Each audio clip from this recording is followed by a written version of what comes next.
Some might ask, what's the hurry? But if it's the difference between getting McDonald's breakfast and settling for a Big Mac, well, run like the wind. Sit in the hip like, whenever you tip them up, got to sit in the hip like, whenever Ba-da-ba-ba-ba.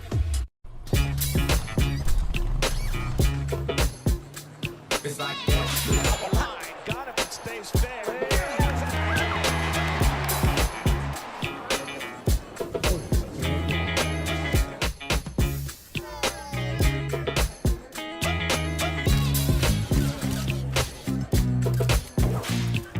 Everybody feel it, come around with the rhythm, it's a sound. Everybody get down when we give it to you.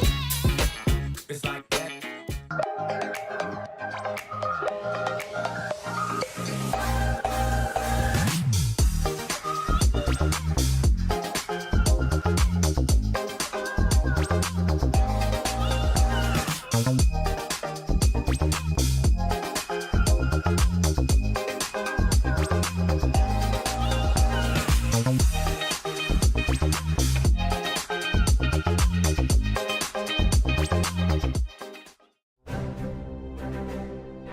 You don't have to wear a uniform for service or sacrifice.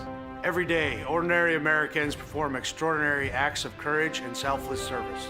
Please join us in recognizing citizen heroes who have made a difference in the lives of others through their acts of courage and selfless service in communities across America. Nominate a citizen hero today at themedalofhonor.com.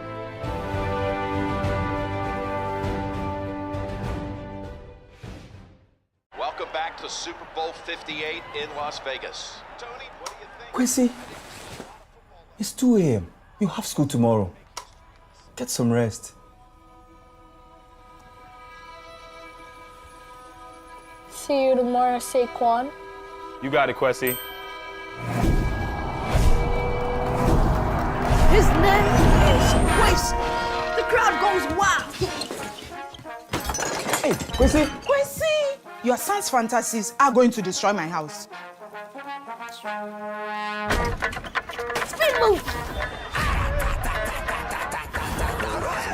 Quincy, take the slap! Hike! Here comes Fred Warner! I'm open. He's got Jefferson! Hit the gritty. Nah, hit the Quincy. Where is that boy going? Nobody was little Oh no! Bring it, little man. Cam Jordan!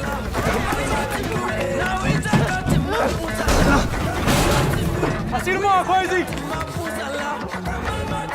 Quincy's in trouble! I got you. He pitches it to Saquon! No! My ball! That's on you, bro. Besides, I'm not even real.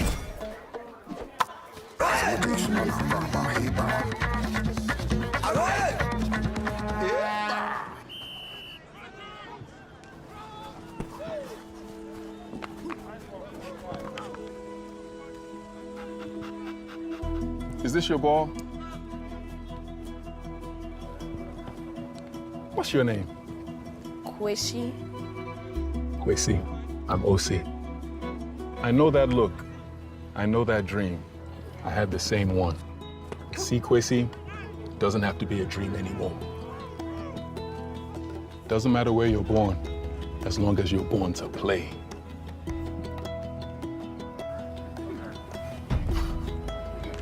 Just making sure you were real.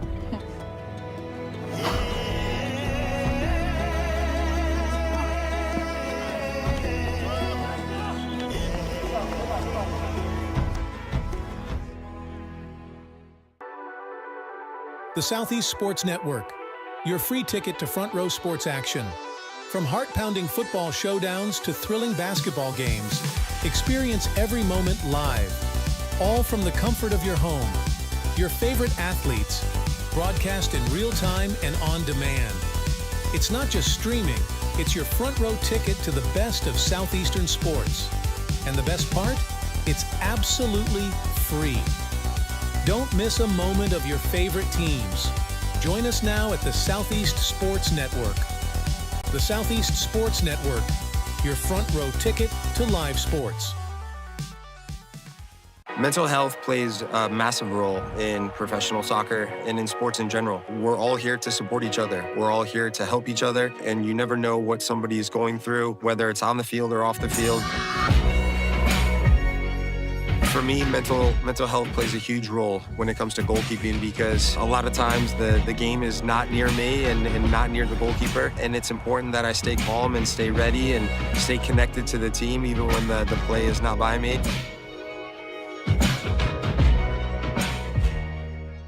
Once upon a time, there was a girl with golden locks.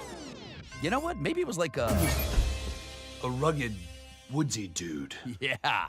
The beds were too hard, the chairs were too soft, the porridge was too... This Goldilocks wanted something tastier. Those look just right. First, he drove the Ram 2500 Rebel to pick up some dinner.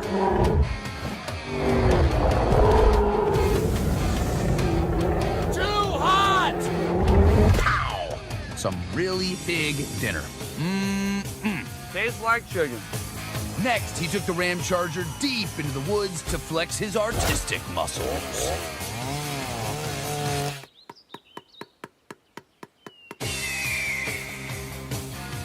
That was the village tree. Then, completely abandoning the narrative, he fired up the Ram RHO for a little joyride. Time to jump a volcano.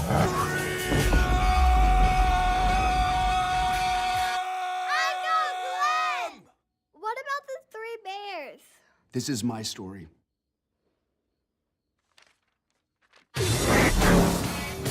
But yeah, the bears were there.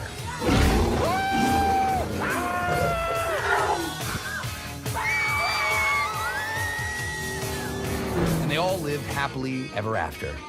Sorta.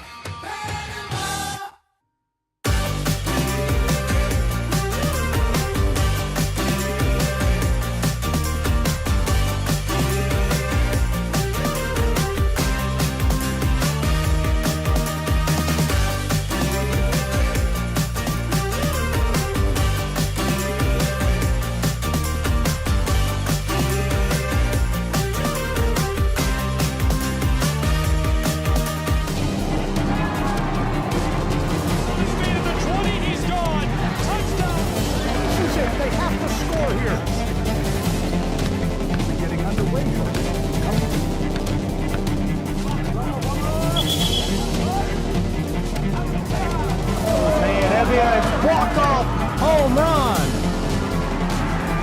Here's a shot to the right side. This is shaping up to be a strike right side too. Oh!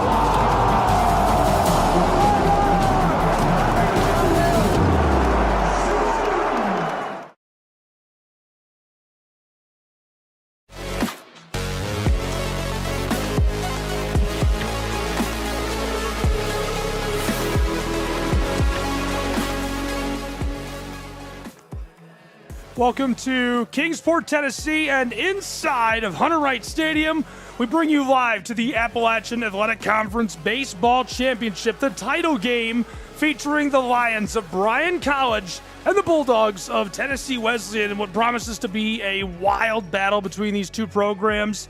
Tennessee Wesleyan has made it back to this championship game again. It seems like they're here every season, every other season, and Bryan College, a miraculous run through the bracket to make it to the championship. I'm Gabriel Schry. Lorenzo Robinson alongside me is the analyst for today's game, and Coach Bill Popp, commissioner of the Appalachian Athletic Conference, along with us to lead off the top of the first for what promises to be such a thrilling battle. Man, we got a baseball guy here with us. Coach Bill Popp, lifelong, I should say, baseball man. Coach, what a beautiful day for it. Thrilled to be up here with you guys, no doubt. This is going to be a fantastic ball game. They're both in the national tournament, so they're playing for a conference championship today of the title. Two great teams, two great traditions. This is going to be a lot of fun. Lorenzo, really excited about this matchup. Any brief thoughts on what you've seen so far from these guys? You've been here for the whole tournament, and obviously these two have had a really good run. Yeah, I mean, what we've seen from Tennessee Wesleyan is pretty consistent with what we expect to see from them in this tournament year in and year out. You're talking about a squad that's won 16 of the last 19 tournament titles, so they know how to win when the calendar flips to late April and May. And then Bryan, just a Cinderella run through the bracket, the 6th seed making their way. Let's see if they have another magic trick in store for the championship. Leading off, Cyrus Campos for the Bryan College Lions, who will go to bat first.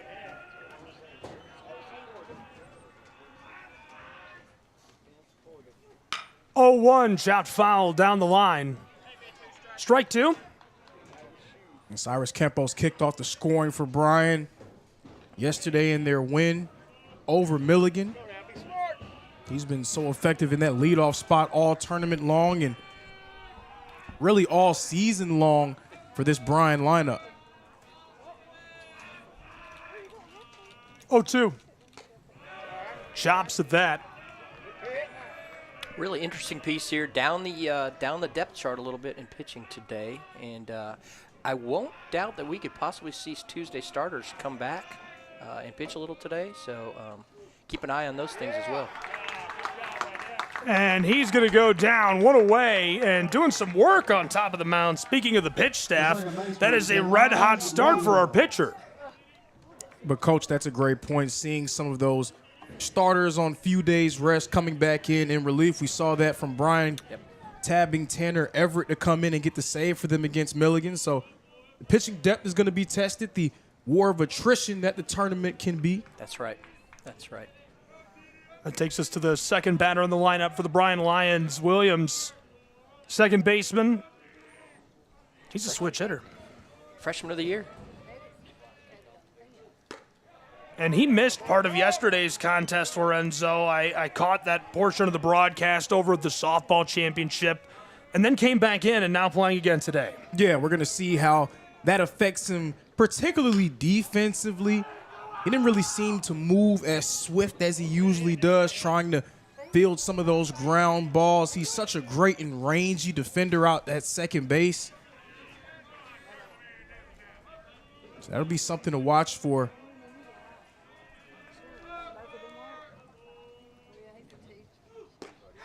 Delivers the 0-2.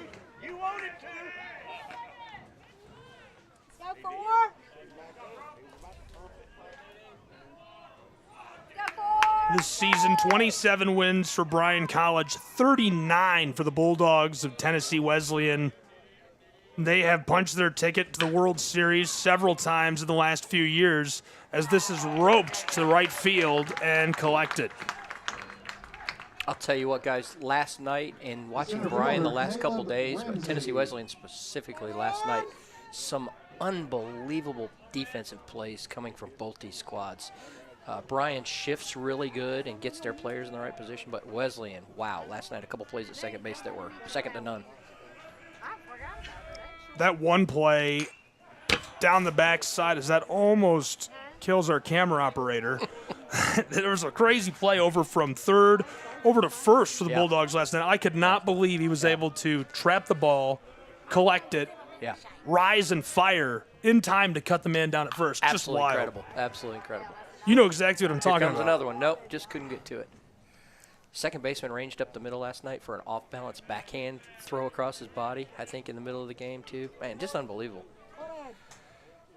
Crazy to see it. So it's been another big year for the AAC. Expansion teams, existing members bringing new sports to their campus and getting involved with the league. The league, I know, has grand designs and has continued to expand year in and year out. Summertime feels like when you kind of go to the old shopping block, right, and try to grow things. Is that accurate? Maybe a couple of days rest after the spring championships. First, let me say this, Gabe, real quick. I want to give a shout out to you guys, your team here, what you've done this whole year, but these two tournaments in particular because they're so long and hard. This is a long shot just beyond the left infield to retire him. And, Coach, we really appreciate it. This is, it's one of those weeks that just it's so much fun. Yeah. But this year more than ever, it really has flown by. It's been an ideal tournament. Yeah. Super beautiful days for it. We had the one challenging day, but I don't think we've ever gotten through it without 2 rain days. Yeah, you're right. 100%. Yeah, we felt pretty fortunate, no doubt. So just wanted to give you guys a shout out. It's great. I know those folks at home that are listening really appreciate what you guys have done, and it makes it much better for everybody to be able to see this and hear this broadcast when you guys put it on. Thrilled to be a part of it, as always, and it's what we live for. We love bringing it to life, and it's been exciting. Yes, we're staying here in the commercial. I'm going to give a couple shout-outs here. Visit Kingsport. My gosh, they do a great job. Give us their places. Help us with everything we need. I've got great liaisons. Glenn Crawford, Jonathan Burton ran both tournaments this year. Donnie Mayfield, always a plus to have around, helping us with his knowledge and experience. But I noticed a whole lot of ADs and administrators this year, coaches coming back around to watch games. It's really been fun, Gabe. You said it a second ago. It's really been a good year, no doubt. Man, shout out to Donnie. DoorDash lunch for our top cam operator, Jeff Hubbard. Nice. And Donnie walked it up here himself. Thank you, Donnie. He's the athletic director at Tennessee Wesleyan. I thought that was first class. There you go. That's perfect way. And then lastly, to the umpires, man, they come out here, give it to us. Both softball and baseball umpires give us their best every day, and we really appreciate those guys that work with us as well. So, Coach, I told a story yesterday. I heard it. I don't even know if you remember it. When I came in, we were doing physicals in June of 2019. Right. And I was with Kellen, our trainer, and he was showing me around, and he said, yeah, this is our athletic director. This is Coach Pop. I said, Coach, how you doing? He said, Lorenzo, how are you? I said, that meant a lot to me. I don't know if I've ever told you that. That makes me feel how much really that good. made me, Man, that really makes me feel good, and I'm so glad. And yes, I do remember. And here's what I'll tell you: that was one of the things that I really tried. Listen, I didn't get everybody's name. Don't get yourself I'm not gonna lie to you. But I found some people that I could recognize, or I asked before I saw you to make sure I knew who you were. Knowing, hey, Coach, who you got here today?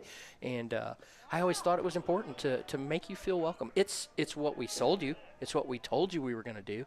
And I think that's true of this conference. I think it's true of almost all of these programs. And I'm glad you told that story. Thank you so much. Yeah. We had a super long conversation with Jay Stansel last night, who runs the league with you at the front office, about his time, almost 3 decades involved in the AAC, the entire life of the league, and obviously working directly with you. First of all, what's it like working with Jay? Jay is just an excellent version of a sports information director. Now he's taken on a little different role with us, but he still has to dabble and live in that world a lot. I will promise you, Gabe, he sat right where you're sitting, probably all by himself, many, many nights at this baseball tournament back in the day. And he just does a brilliant job. He'll give you some numbers. He could share numbers. He's taken our social media accounts up to new levels. Partnering with you, getting our live streams on the site, letting people see things. It's just a different world that we're living in right now. And you guys know this better than I do, how important that is for recruiting and for retention and for the student experience that we talk about all the time. Things have changed. Parts of it are good and parts of it are bad. Mm-hmm. But more than ever, that exposure through highlights, through video, and just having it live on forever is very important as he goes down one away on this side for the Bryan College Lions. Nice opening sequence there for the Bryan pitcher. Punch out a really good hitter there. Yeah, coming out on top of the mound and getting to work, Bryce Lichty sends away Fernandez, who has had a very nice tournament for the Tennessee Wesleyan Bulldogs. And a very nice tournament, a very nice season. The player of the year, the newcomer of the year in the AAC. But Bryce Lichty, only his second start of the season. He's normally coming out of the bullpen for Bryan. This is his 16th overall appearance. But, again, we're seeing these pitching staffs get tested early. Roped across, controlled, and easily sent to first in time to retire a second Tennessee Wesleyan Bulldog. Nothing doing for the shortstop, Rob Gordon. The first baseman, Josh Shelley. So, Coach, what, I asked Jay this, and kind of the same way. Don't give anything away. Obviously, you don't want to give any secret sauce away, but Unless you want to break some news, you can break news. This would if you be a want good to. place to break news. Sure. I don't really have any breaking news yet. I can tell you we're working really hard on a new member. Ooh. So we'll see where that goes. You know, it all comes down to the presidents, and we don't meet till June. So at some point, I'll be able to announce that. But you guys, we might not be on air until we see some of that stuff until next year. But 2 football affiliates possible. I'd really like to see our expansion in football continue and get those football coaches a 8 or 9 game schedule so they don't have to go out and find too many games on their own. I think that'd be a big deal. And, you know, a couple little tweaks here and there for some of our sports. But I'm looking forward to another great year next year. Well, I was just joking yesterday, before Jay came on even, that you guys have got me addicted to more sports than I ever could have imagined existed. I'm, you know, out here trolling websites about all kind of niche Olympic sports that you guys sponsor, and what incredible opportunities provided. I mean, even the golf championship, incredible. A good time down in Georgia, and the tennis championship here in Tennessee in Chattanooga. Beautiful venue there, right on the river, and just always incredible to see the athletes get to work out and show off their stuff at the end of the season and compete for that final medal and a chance to go on and compete nationally. The track and field, the interviews were awesome. Yeah, really fun times there. Yeah. Cool to see some athletes set some records and some times nationally. Just keeps getting better and better every time we go to track. I promise you, that is something to behold, to watch all that go on, and sort of the orchestration of getting running events and field events all together and making it work like it has. It's been incredible. Yeah.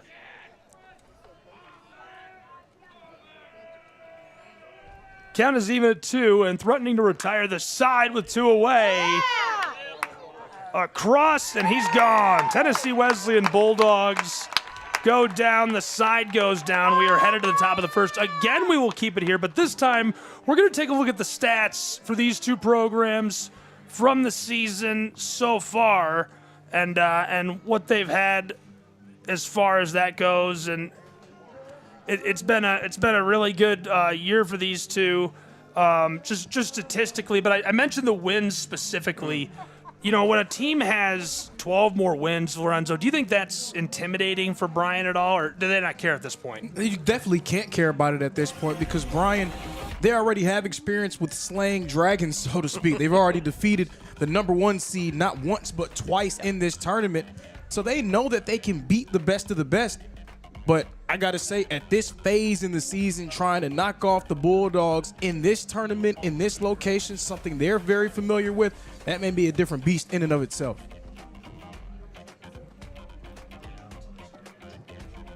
Yeah, Lorenzo, I think you hit that nail on the head there. This is beyond worrying about who's seated where and who's rated here. But, man, that team in blue over there is difficult dragon to slay at this point in the season. They are playing good. Now, give Bryan their credit. They've been swinging it like crazy. They've played really good defense. And I expect this to be a good game all the way through. I mean, look what we got, 0-0 in the first. Here we go. Yeah, I mean, you just have to be so impressed with the way that Bryan, they started off in the tournament against Reinhardt, and it was kind of part of that 4 through 9 log jam going into this tournament. We didn't really know which team we could trust out of that group. And then for them to beat Milligan the way that they did in that pitcher's duel, finding a way to defeat Spartanburg Methodist right after that, they've won games in different ways. That's how you win at this point in the year. Yep. Popped over the top. You're just joining us, Appalachian Athletic Conference Baseball Tournament. Gabriel Schrei, Lorenzo Robinson, and with us to get this one started, as we're about to see an 0-2 count pitch, Coach Bill Popp, Commissioner of the Appalachian Athletic Conference. Gets a hold of it. He is in trouble in right field as this flies down just inside the line, and he'll be retired back to the dugout. Flying out is Josh Shelley. Flying out, Bryan College Lions man Curcio.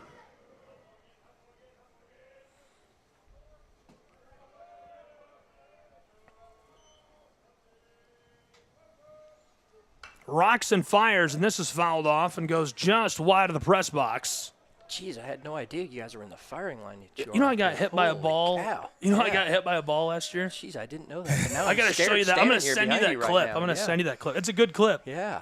Oh, right in there's the another chest. one. And that does kill our camera operator. Oh, my gosh. Yeah. We had one hit right there where that sharp white spot is. And we do still have a camera operator. We had one get here. And I don't think our insurance is paid up enough right now for this right here, what I'm saying. I'll give Farmers a call or whoever. Yeah. Ooh. That was pretty close, wasn't it? I wasn't even paying attention. I think it scared everyone. Yeah. Jeez. You don't have Close the any time to windows. You react. won't be able to see because they're a little dirty, as I can see. But, yeah, okay. 0-2 pitch just fouled off into the parking lot and probably hit one of our cars. Yeah, that's the way it's going right now. I'm telling you, we're a target. Oh, my goodness. Bryan at bat, and this is a look at the order, the lineup for these Bryan College Lions as we've rolled through a few of them already. Campos the leadoff. Right now we're seeing Halliday, following him Morris, Reynolds, Brody, Cook, and this one is going to get us. What is going on? I'm going down there to talk to Mr. Halliday. He's trying to kill us, man. Yo, keep it straight. Keep it straight. Take it easy, Morgan. Man. Yeah, man. The 1-2 count could end our lives with one away. Right over the top of the mound, and Halliday, he's safe, but I think we're even safer. A small price to pay for salvation. That's right. Jaron Morris. First hit on the board comes from Bryan.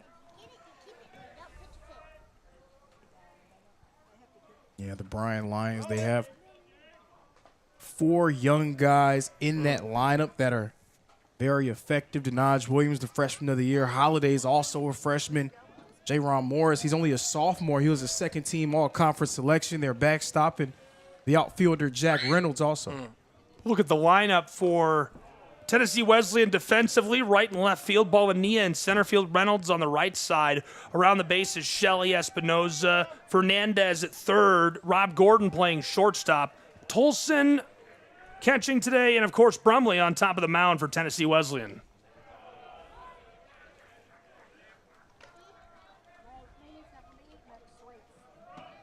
Good look at that defensive lineup, and they've just got star power all over the field. They do, and interesting, there's some interchangeable there. You know, Bonilla's played shortstop.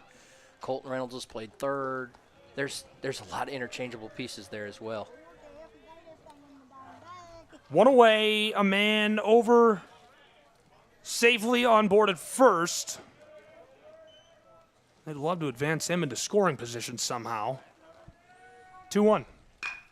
Roped right over the same spot, but this time takes an awkward bounce and able to turn the double play to retire the side, as that'll send us to the bottom half of the second. What a play for Tennessee Wesleyan, who goes back to Matt in a scoreless deadlocked matchup in Kingsport, Tennessee in the AAC Baseball Championship.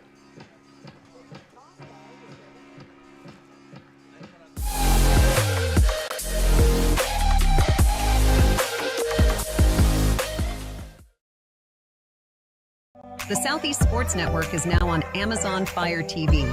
Now you can download the SESN app and watch on any Amazon-enabled device, such as your Fire Stick.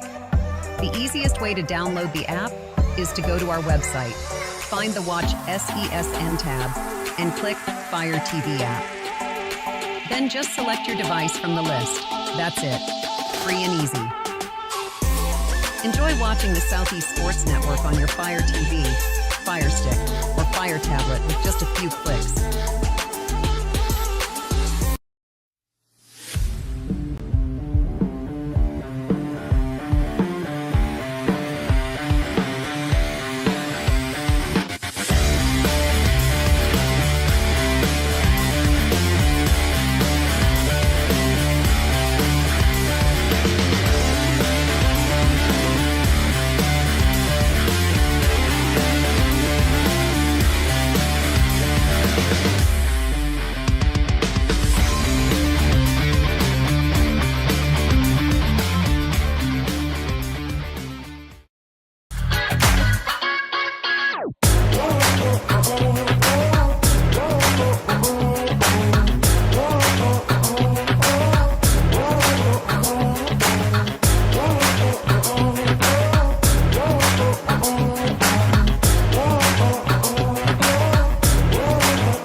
College baseball live from Kingsport, Tennessee, inside of Hunter Wright Stadium. And we are into the bottom of the second inning between these two. It is the Appalachian Athletic Conference Baseball Championship. The 0-1 delivered first from on top of the mound by Lichty. Lighty went 1, 2, 3 through, arguably the most talented lineup. Maybe not even arguably, the most talented lineup in the conference. Great start for him.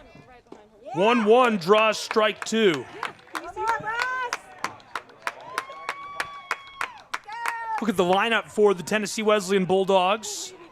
Fernandez, Gordon, Shelley, Bolania, Reynolds, Espinoza, Wright, Tolson, Hagan, and Brumley rounding out the lineup card today. Bryce Lichty on top of the mound for the Bryan College Lions. As this is chopped just down to third, collected and sent in time. No! Pinballed out, and so he's safe at first for Bryan and the Lions. That's going to be a problem.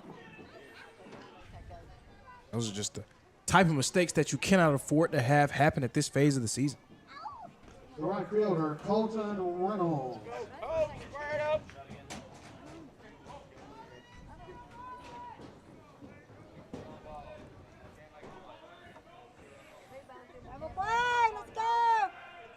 Making sure he's comfortable over at first and getting back onto the bag quickly.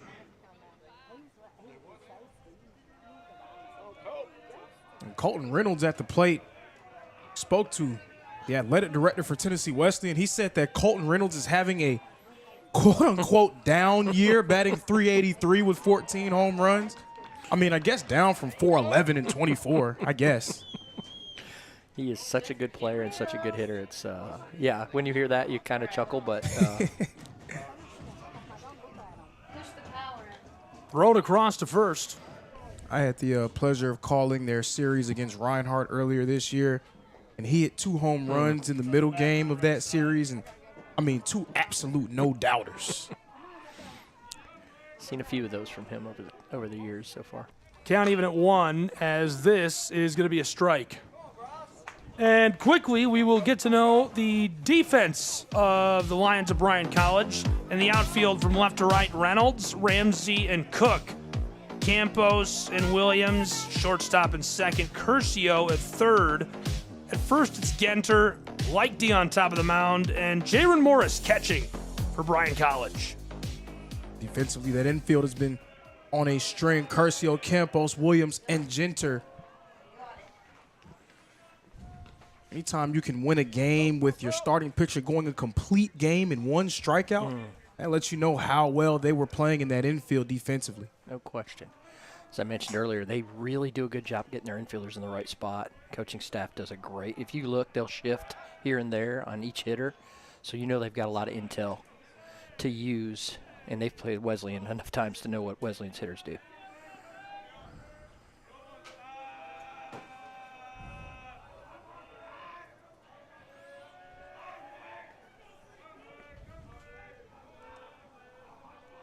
One, two.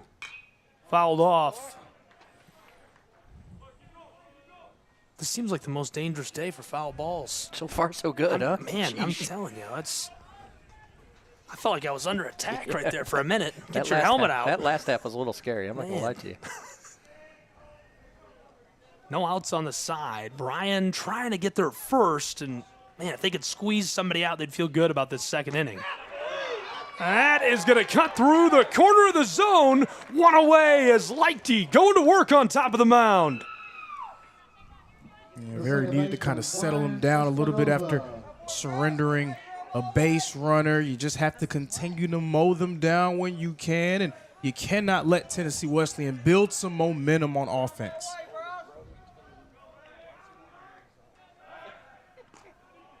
Dropping that over to first.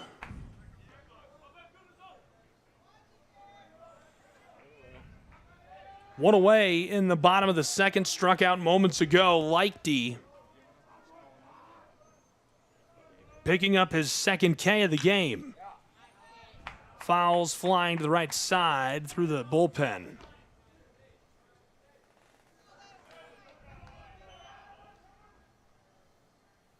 SP. Square it up, babe.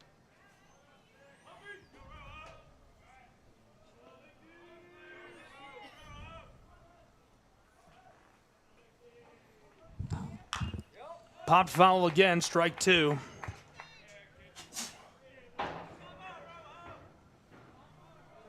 Top 1-6, drive it.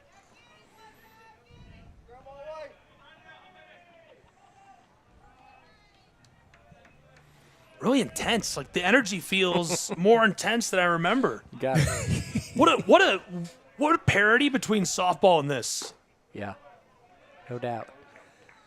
This intensity is here because of a little bit of the rivalry, and then what's at stake. Even though they're both going to move on, there's still a lot at stake right here. Yeah. Yeah, you can feel it. So because Bryan made it to the championship game, they make it to the national tournament, That's right. That's right. Wow. That's right. Rope to laser and try to get under this. The Lions man makes the play. Big time in center field as the Dogs got to get back safely to first. Oh, baby, he gets under that. What a hustle play. That was fantastic. That is a long way to go for the center fielder. And he had to contend with the right fielder coming toward him. It's more of that great defensive play we've seen from Bryan all tournament long. But yeah, that's breaking news to me. So the tournament champion and runner-up getting automatic bids into the tournament. That's right. That's how they set it up a couple years ago. And so you feel like your regular season champion is going to have a chance to get in the tournament. So and that's been the case historically here. And so to have your 2 bids go into the tournament really kind of more or less guarantees you 3 teams in the tournament. In the national championships, and so so here you're in, but you're playing for that title. You're playing for that pride, that respect, right? Yep. Crunch just fair down the left field line. Dogs moving around the base path with 2 away. Crosses third, and he is coming home. Tennessee Wesleyan gets the first on the board in our championship game. 1-0 as he moves around the base path. And Balania, he was shot out of a cannon from first, and nobody was going to get him. I don't think even if the throw was well thrown, anyone would have caught him. He was long gone.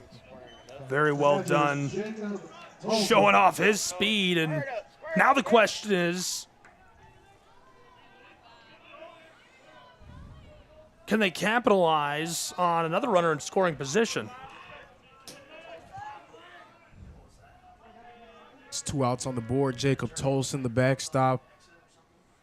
Whereas Coach D, Tennessee Wesleyan's athletic director, talked about Tolson's journey through his career, sort of waiting in the wings, stayed around the program, finally got his shot to become an everyday player this season, and he stepped up for them in a major way. He's batting .319 this year. Rope to the shortstop, and well done. Quickly collected and delivered across, retiring the side. Campos rifles that down to Genter, and we're headed back to the dugout for a quick break.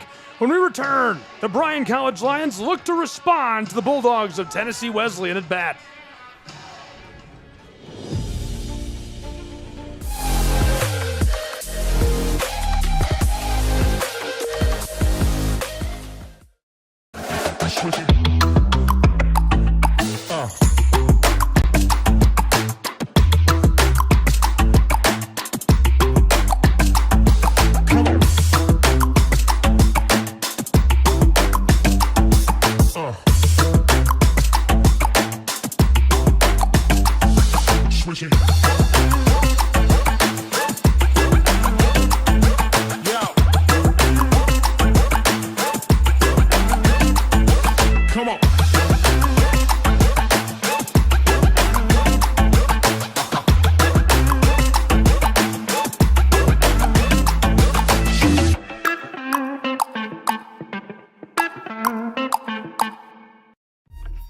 Your favorite teams, your favorite live streams, your favorite highlights. Be sure to engage with us. Find us now on YouTube at NSBN Sports or visit us at nsbnsports.com. All of the ways to watch your favorite local and regional sports. Join us now on Twitch TV. You can also find NSBN on Amazon Fire TV or visit us live on YouTube as we stream games there as well. Another fan favorite way to watch is nsbnsports.com. You can also find us through our NSBN app, free to download from the Google Play Store, and Roku TV, where you can find all of our content. NSBN Sports, visit us at nsbnsports.com.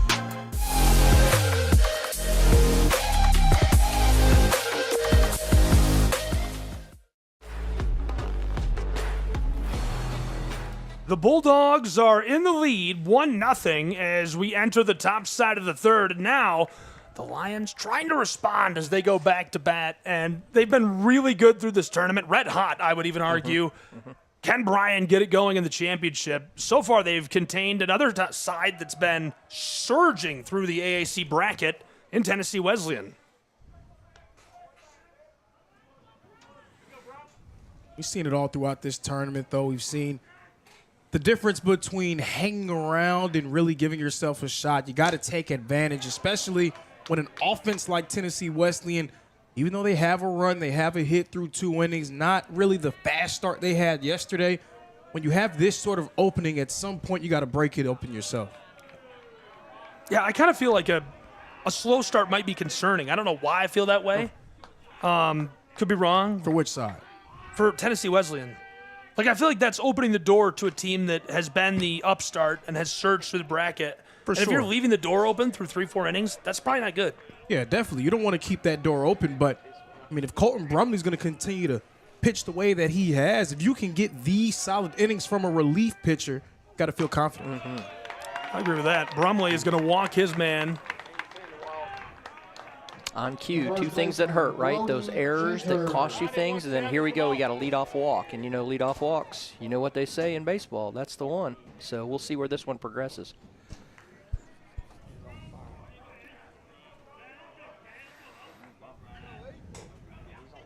So far, he's looked pretty good, though. 9 balls, 22 strikes. So that's a 710 strike percentage. This is going to be his 8th batter faced.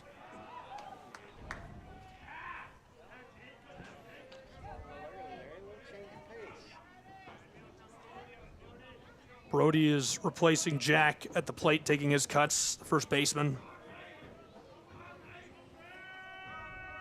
Jack Reynolds over at first as 0-1 becomes 0-2, caught the edge of the zone. Some heat on that.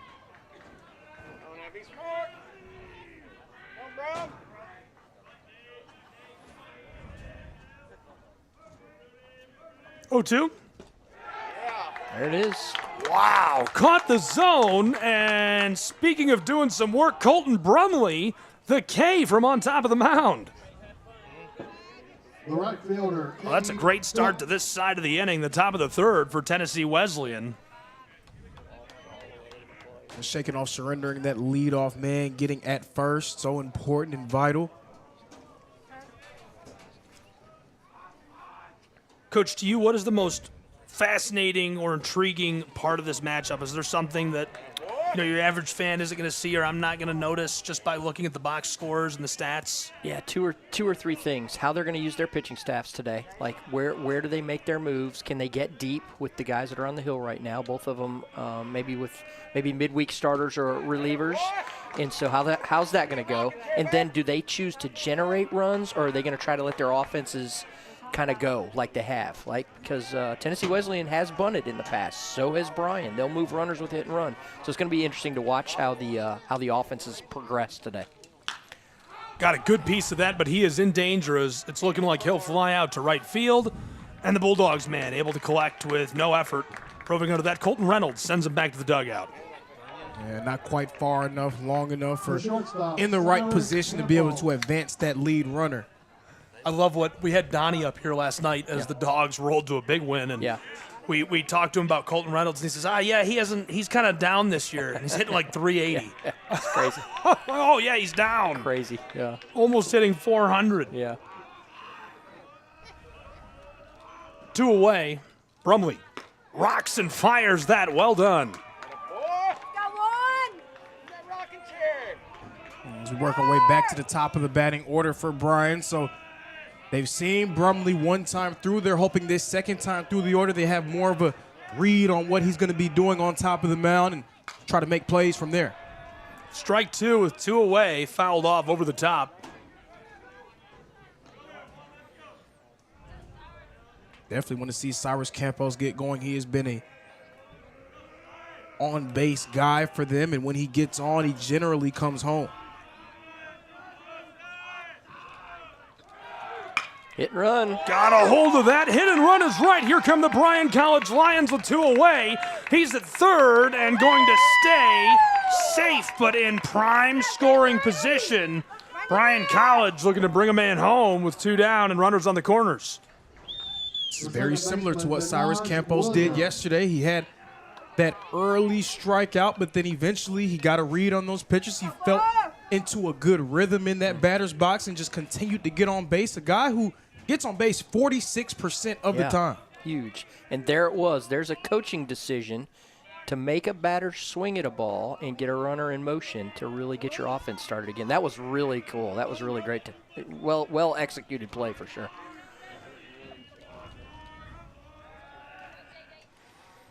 There have been a lot of impressive coaches over the course of this week, but I mean, how about Jordan Day, his first season as the coach for Bryan? And he's been a part of their baseball program for a long time. His first year taking in the reins of being their head baseball coach, and he's done a nice job preparing them for the moment. He really has. Long-time assistant, long-time played for him, caught for him. He's been a big part of their program for many, many years. Thought that was going over into the crowd there, and I was worried it would hit somebody. I thought it was going to bounce off of the netting and come in here. So every time I see something come this and way, now we're ducking after that one at bat. Yeah, that's true. That's true. Get down. Mark Shelley, our colleague, he talked about it earlier, and I kind of brushed it off like, nothing's going to come this way. And then we had that one hit the window, and ever since then, I'm on high alert.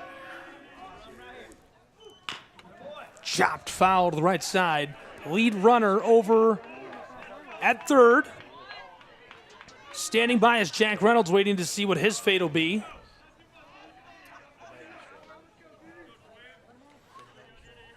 Behind in the count, 0-2 already is Crumley. Crumley's got 2 strikeouts. Williams, he's 0 for 1. The 0-2 is skied, and a gray sky. Can they track it down? With the Oakleys looking cool to retire the side. That's going to send us into the next half inning in a really good battle. The bottom of the third coming. Bryan College and the Lions will try to slow down these Tennessee Wesleyan Bulldogs again at bat.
Your favorite teams, your favorite live streams, your favorite highlights. Be sure to engage with us. Find us now on YouTube at NSBN Sports or visit us at nsbnsports.com.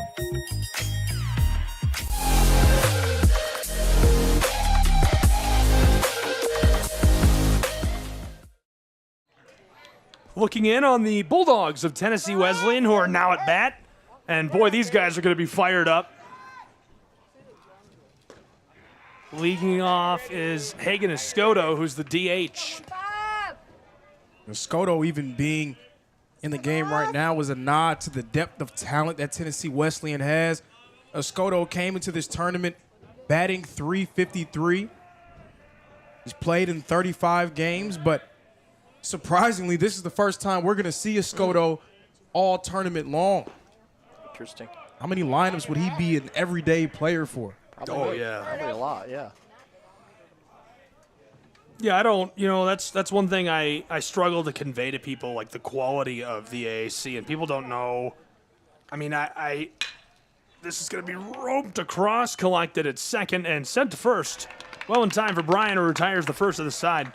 I think that people don't understand that a growing problem for the AAC with the quality of competition, I feel like a lot of D1s are coming in and stealing our people. Well, that's a whole. We Can could we do a stop whole them? segment right there. Can we on stop them? Transfer portal and NIL, and let's talk right away about the right way to play and the right path forward. And the NAI has a lot of good marketing and plans right now to continue to provide the experiences that we're providing right now. And this isn't just the AAC. This is across all 20 conferences in the NAI right now, and there's some other really great conferences as well that are competing at very high level, much like we are.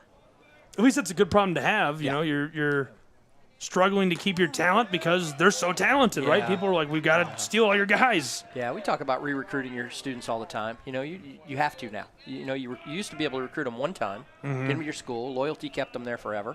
And now it's re-recruit them every year. Better tell them what's going to happen for them the following year if you want to keep them. 2-0 becomes 2-1 with a good cut through the bottom of the zone.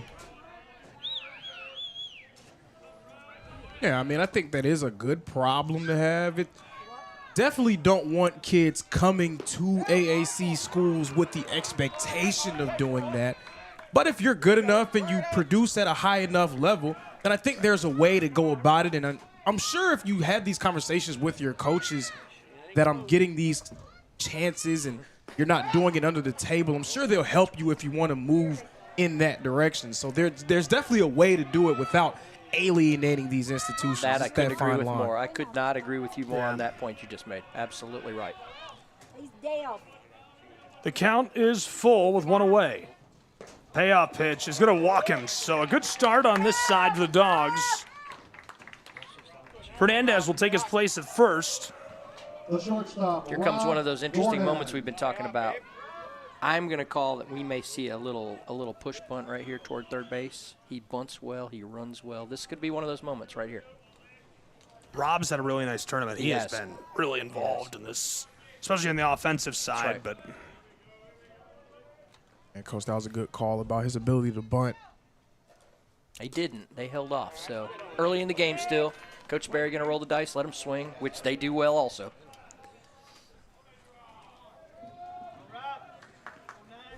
And Gabe, also a great point about how impressive Rob Gordon has been. Probably the unsung hero in that infield for Tennessee Wesleyan. He doesn't get as much attention as a guy like Allen Hill Fernandez or Espinoza, any of those players, but he's been very important for them. And guy right out there from Mableton, Georgia, near the west side of Atlanta. good spot. Oh, there it is, fellas. Great bunt, just rolls foul. That was a good look. That was it. That's that play. We've been seeing a little bit of that in this tournament. He's done that a few times, put pressure on the defense. If you succeed in the sacrifice, your runner's in scoring position. If you succeed for a base hit, you're first and second and nobody out.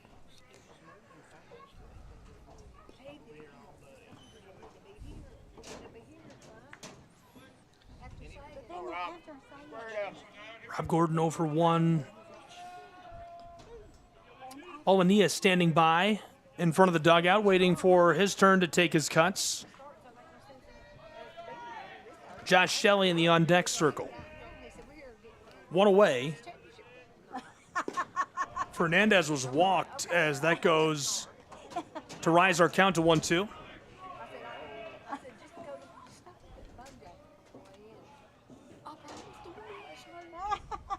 They didn't get it anyway.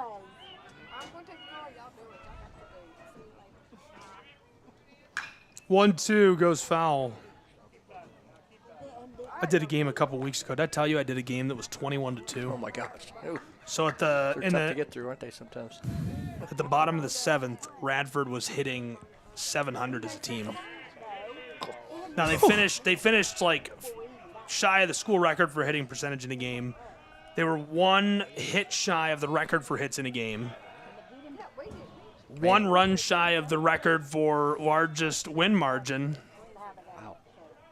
And they had a kid, their leadoff hitter, Junho from South Korea, had 6 hits. He was 6 for 6, and their school record for hits in a game is 7. Good grief. He hit it. It was crazy. Big cut, and going down swinging. Gordon, what a delivery by Lighty. And that was a good battle as well. Rob Gordon was doing a nice job of staying alive, so maybe a big pick-me-up for Lighty to get him out. Mm-hmm. Yeah, now you try to find his ground ball, see if you can get out of this inning. 2 away for the Lions of Bryan College. Fernandez at first.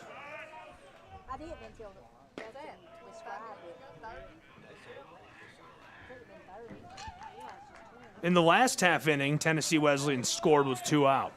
That's right. The ability to produce runs in the pinch like that is super impressive. And this could be another run produced on cue all the way to the wall. They are in terrible danger as that is perfectly placed out up against the boards, but able to get it back in time to hold them both in scoring position. The lead runner at third, and of course, out at second, our man who just cranked that. Josh Shelley now coming to bat. Yeah, I mean, in a lineup full of tremendous players at the plate, Josh Shelley could be arguably having the best season of all of them, batting .409, 57 RBIs on the season entering today. Gosh, he had such a hot start and had a little bit of an injury bug for a bit in the middle of the season, and boy, he's coming back now really well. Corlin, eat. All right, now you ready? No candy if you don't eat. Eat. That ain't gonna help either.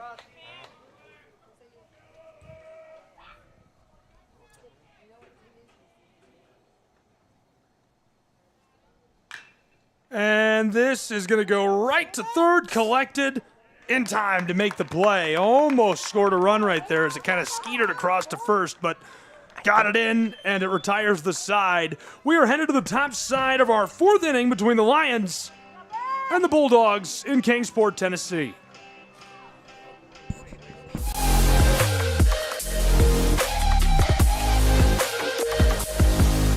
The Southeast Sports Network is now on Amazon Fire TV.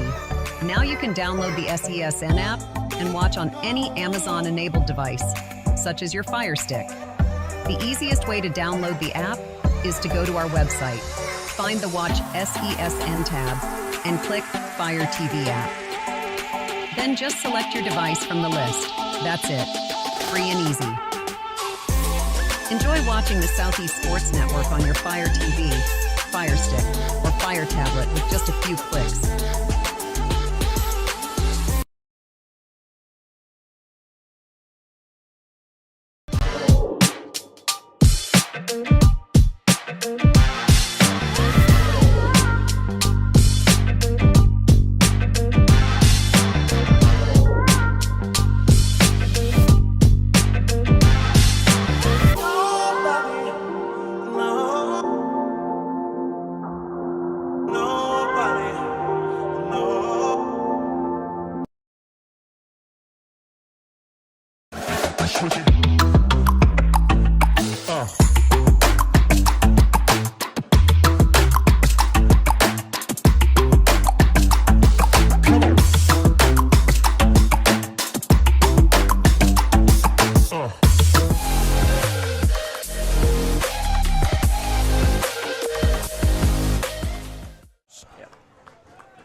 In Kingsport, we have got a good battle on our hands. It's 1-0, Tennessee Wesleyan leading, and now Bryan, a chance to respond. And the Lions have been doing very well through this tournament, able to power themselves into the title game, and both teams now probably not today or last night, but this evening, I'm going to look back at the highlights and start looking ahead to the national tournament. Absolutely. Both teams in. They'll both be waiting to see where they're assigned for those opening rounds. And I love the double rejection of the bat there. He tried to throw it, and it bounced back into his hands. Didn't it? Yeah. What a way as he flies out on the infield. It's, so they'll all be waiting for their opening round assignments. And, Kingsport's one of those opening rounds. One of our teams will be here. And then the other two or three, I think it'll be three more, will all be looking for their assignments as well here in the next few days after the tournament's over. So that was a discussion that I was having yesterday about which team could potentially get that number 1 seed here in Kingsport. Just looking at the lay of the land in the tournament at this moment, would you say probably Johnson with the inside track for that? This is complete speculation, but going into today, I would say Johnson. Let me say if Tennessee Wesleyan wins this game, I could see a switch to maybe Wesleyan getting this spot. So I think there's so much left. We don't know what's happening at all the other tournaments, who's going to be 1 seeds, who's going to be 2s and 3s. There's so much to go here still before those opening round assignments will be made.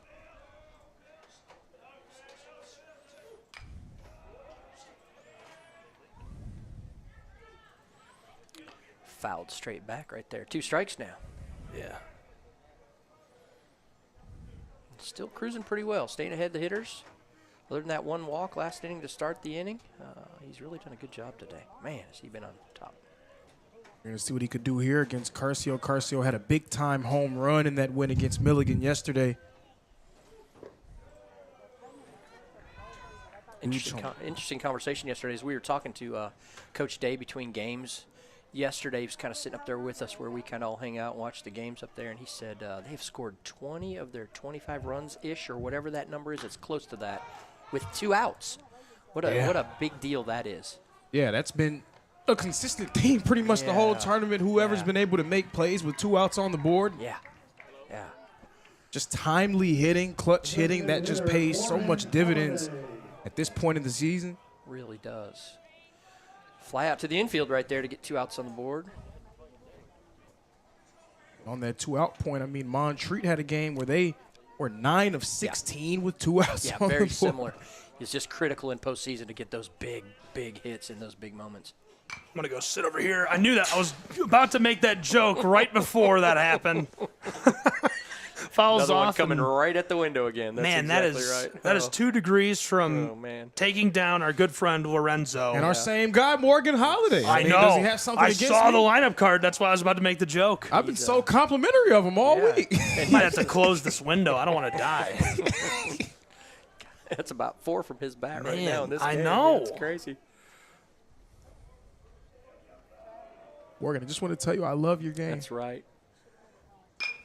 The game flinch, up here flinching. The flinch, he gets the Fly shot ball to to right field. midfield. He's flinching right now. Flies out. Funny. I just assumed it's coming for us after that one. Self-preservation. It's going to retire the side. It's 1-0.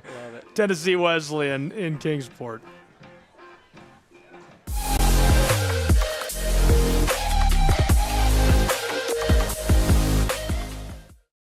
The Southeast Sports Network is now on Amazon Fire TV. Now you can download the SESN app and watch on any Amazon-enabled device, such as your Fire Stick. The easiest way to download the app is to go to our website, find the Watch SESN tab, and click Fire TV app. Then just select your device from the list. That's it. Free and easy. Enjoy watching the Southeast Sports Network on your Fire TV, Fire Stick, or Fire tablet with just a few clicks.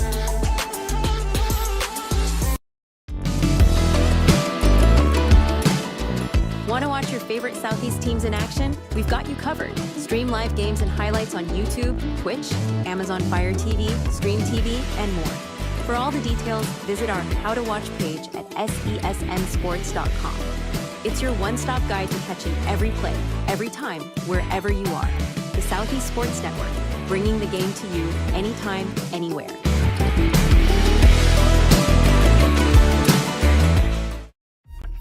Your favorite teams, your favorite live streams, your favorite highlights. Be sure to engage with us. Find us now on YouTube at NSBN Sports or visit us at nsbnsports.com.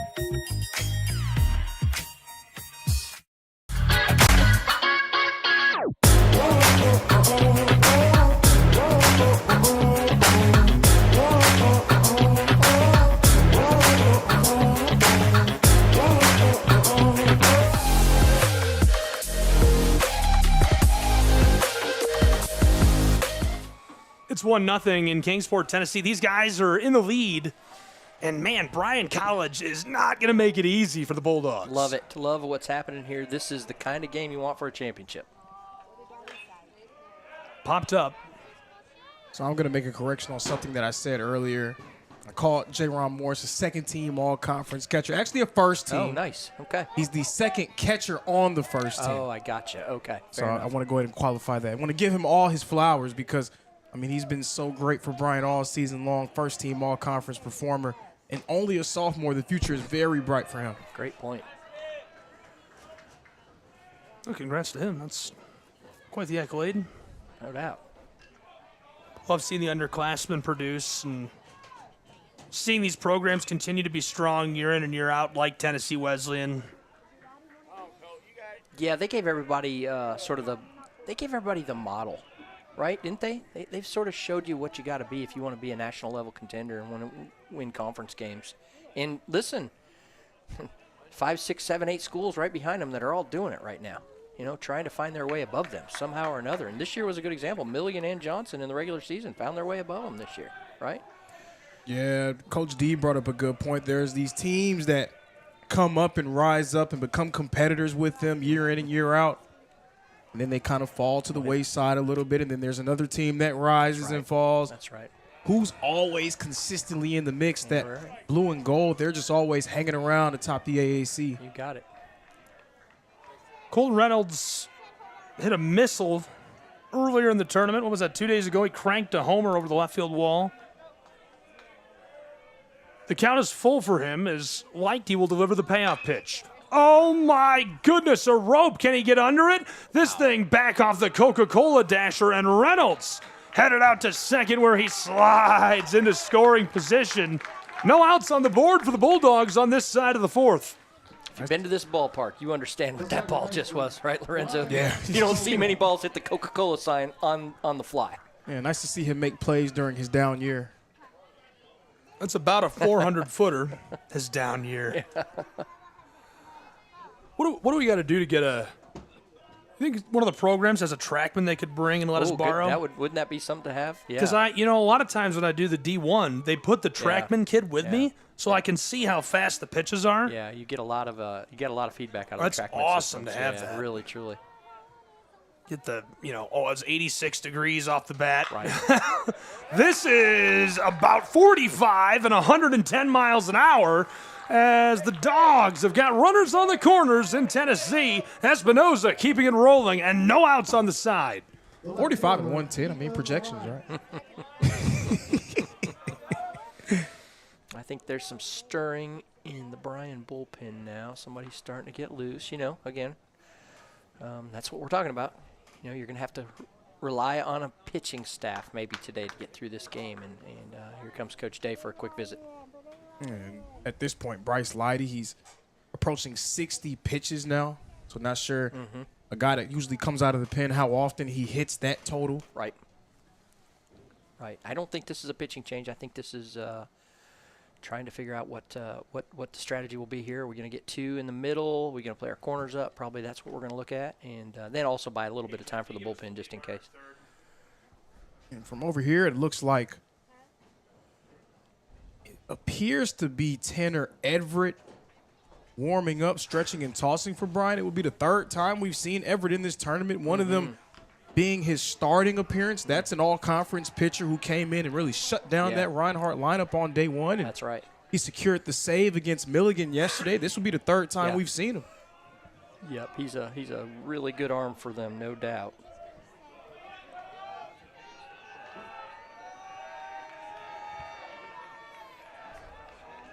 No outs, runners on the corners, a prime chance for the Dogs. This is the best situation they've been in the entire game so far. They are willing to trade an out here for a run or 2 outs for a run with their infielders playing back in the middle right now. I think we all know what the big deal would be here is he can find any way to get this runner, this hitter out without giving up a run. Would be huge. So a strikeout becomes a big play here. Yeah, you're ahead on the count, pretty much opening up your arsenal, but we know that Tennessee Wesleyan, their approach at the plate is very well up and down their lineup.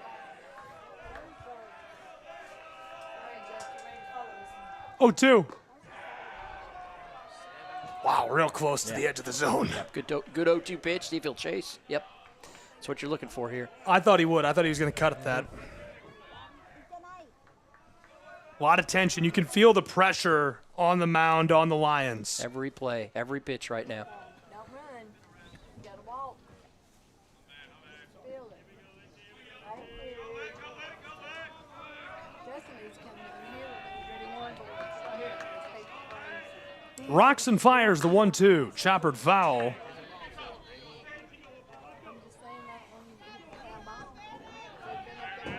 That's our lead runner waiting to see what'll happen to him. Over at third. He's got the wheels to get this done, no problem.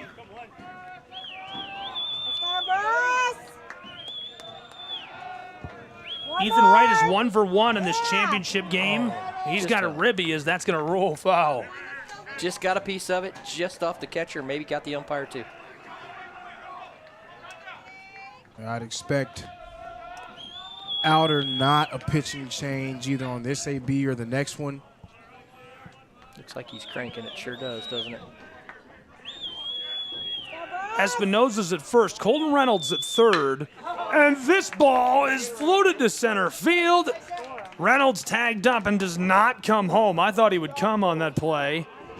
In center field, flying out. Ethan Wright will head back to the dugout now, 1 for 2 in the game, and followed by Tolson, who's 0 for 1, the catcher. Just one away, though, so still a lot of rope to play with for the Dogs. That's a little bit of a base running mistake, in my opinion. I think he was late tagging, and I think he could have scored. I think so, too. I was surprised he didn't come. There's the game within the game at this point, too. Those kind of small mistakes that could potentially mean something. And Tennessee Wesleyan can't get a run across. We'll look back at that one as this game continues. And now you're absolutely looking for the double play ball here in the inning. And Bryan's been making crazy plays. I mean, it wouldn't shock me at all to see them turn one. But how huge would that be? You can find a way to get out of this inning unscathed. That'll be interesting to see again. Here we are, one of these coaching decisions. When does that runner move at first base? Do we get into a double steal situation? We get another strike here before we try anything? There's a lot here. There's a lot on the line here. I know Tennessee Wesleyan to be a very aggressive team, base running, 160 on the season, stolen bases, #1 in the conference. Again, would be shocked if we don't see some motion here before too long. Count is even at 1 for Bryce on top of the mound. Tolson 0 for 1 in this game, the catcher. Tolson smokes that. He's in trouble and flies out to left field. Tagging up, here he comes, and going to be in time to score. Hustling through to make it back home for the Bulldogs. Colton Reynolds atoning for his mistake. Yep. Yeah, good sacrifice fly there. Again, I thought it was a little harder on the second one than the first one. He made it pretty easy, to be honest with you. Colton Reynolds, that was actually kind of close. He had to slide. He had to slide it first and get in there. Relay was just a second late. So here's an opportunity to steal a base right here if you're really going to be aggressive. Try to steal a base. Try to get back in scoring position.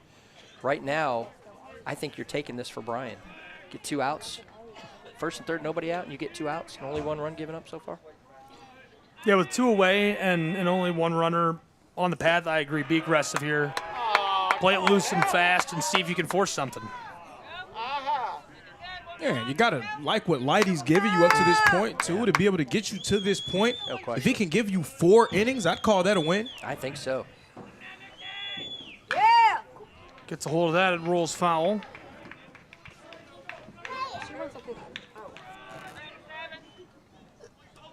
Behind in the count, very quickly.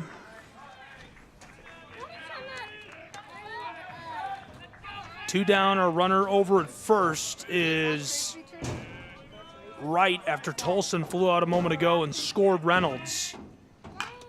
Fouled off.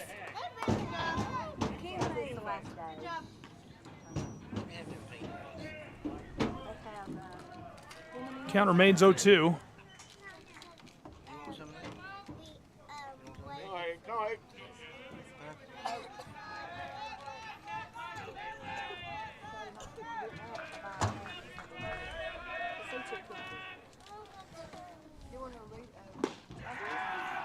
Drops that across.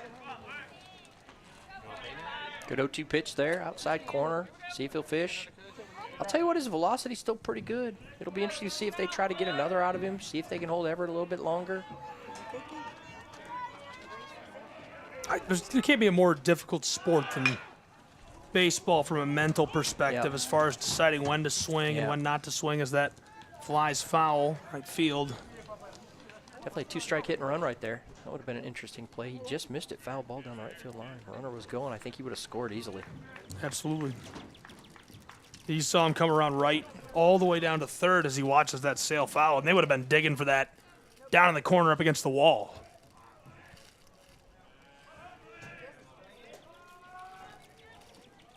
We got a crowd mic down there. Yeah. There's 2 little old ladies with their granddaughter. I love it. They're eating snacks, right? But that's what you're hearing is the crinkling of their snacks.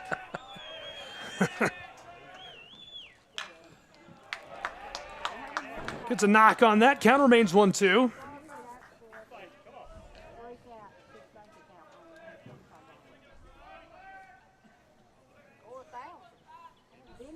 Yeah, it's tension really palpable in this. It really is. I remember how fun our last few championship games have been. They haven't felt so tense, and there's some real intensity going on in the venue. They were tense for me. And he's trying to do exactly as prescribed by Coach Pop, stealing second base with 2 away. It was inevitable as well as they run the bases. As Lorenzo said just a second ago, you just know it's coming at some point for them. I don't know about that point game. I think both championship games were pretty tense for me the last 2 years. Man, not like this. There's just something about it. But I mean, you know, a little bit different. Sure. A little bit different for me. Sure. Maybe I had too much fun at softball. Floated. Coming under it and controlled in center field. Nice. The Lions retire the sign and prevent any further damage. It's a 2-run game. The Bulldogs are cruising around the base path and trying to grow their lead. The Lions looking to cut things off. We'll see who can succeed when we return with more college baseball in just a moment.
What if you can have it all? A place to call home, a great job, and a safe and welcoming community to raise your family. You can have all that and more in Kingsport, Tennessee. For the past quarter century, Kingsport has been on a mission to reinvent itself as the first professionally planned and privately financed city of the 20th century. Kingsport has earned the nickname the Model City. From award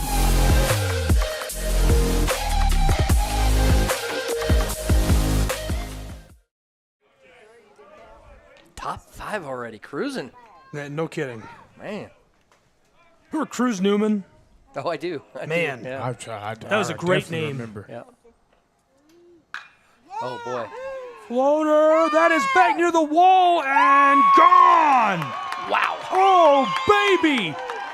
Cruz Newman's spirit is with us today as that's a Cruz missile over the left field wall. That thing is out of here. First team all-conference selection, J-Ron Morris. Man, what a spark. That's the kind of thing that gets you going right there. Bryan College, for the first time, you can feel the energy at Hunter Wright Stadium. Yeah. And they've got some fans here kind of getting involved, making some noise. Tennessee Wesleyan has got to extinguish that flame quickly. Wow, what a swing. That's what you're looking for. Holy cow. He crushed that. That's who Bryan has been all year long, just extending. Now this could be trouble. Dogs in the sunshine. Left field, that's gone. Bryan extending their home run lead in the AAC. They're the most prolific home run team in the conference. Tennessee Wesleyan second at 62. Bryan, 102 home runs. Isn't that crazy?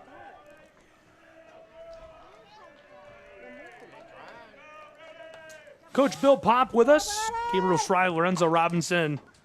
And we're happy to have you along for the ride today for the AAC so title much game. fun. This is a blast. Thank you all for letting me do this. And anytime. This is you guys know this is the last day, officially the last day of conference competition. This baseball game and the men's lacrosse championship down at Life going on right now as well, 1 o'clock. So this is it. That's sad. I know. I want it to end. I know, right? This is going to fly to left field. See ya. Just in that center portion as the Dogs get it done a second time. And that's kind of what I was looking for when I said extinguish the fires, retire the side quickly. Now, can you respond a little bit offensively? I don't know if you need to if you do retire the side quickly, but got to feel good about him giving up a home run. You know it's going to happen to pitchers, and then he came right back, got 2 quick outs, and here they are again. So, you know, he's doing his job. He's doing exactly what you want him to do out there. I've talked about that before. If you're going to give up something at the plate, a solo home run isn't the worst thing in the world. You don't want to give up runs, but it's not the worst thing in the world. As long as you can lock back in and try to retire the side quickly. Not very many pitchers out there that would be able to say I've never given up a home run. I can promise you that much. I certainly did. Count is even at 1. You were a pitcher with 2 away? I was. Wow. The left side at Kennesaw State. No way. I bet you had some sauce on that. No, I wish I did. I don't Kennesaw State. I think you're being a little modest. Oh, man. Ow. Man. That's many, many moons ago, too, fellas, so there's no sauce left in that arm right now.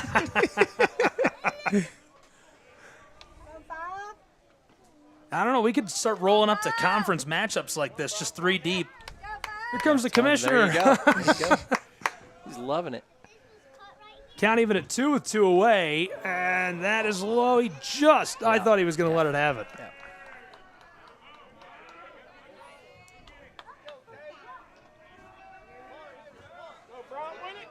Cook's 0 for 1, the right fielder.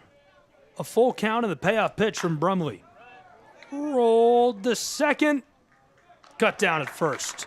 Well in time, Colton is able to retire the side after the solo shot. Banged over the left field wall. It's a 1-run game in the Appalachian Athletic Conference Championship. We'll see you in the bottom side of the 5th.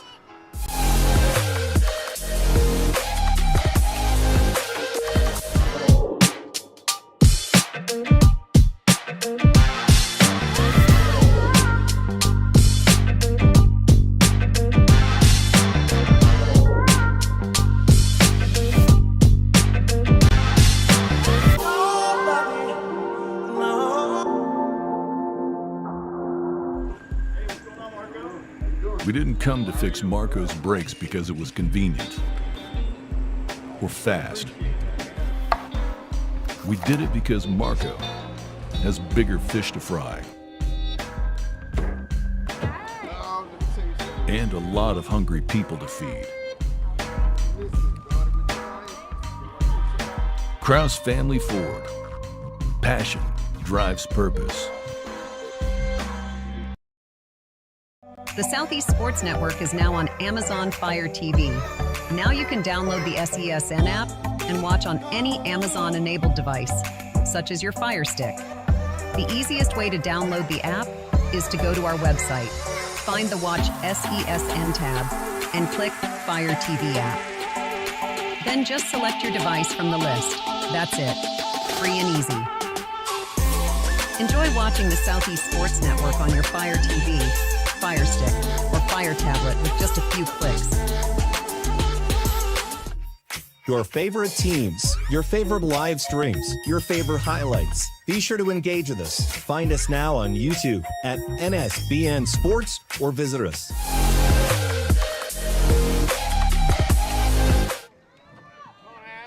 We're back. It's 2-1 Tennessee Wesleyan Bulldogs after a solo shot. And that thing was gone. Great swing. Back to the top of the order for the Bulldogs here. I think somewhat surprisingly deciding to leave Bryce Lighty in the game, but after getting into a little bit of early trouble, he was able to navigate them out of that inning. Sure did. Coach showing some faith in his pitcher right now. No doubt.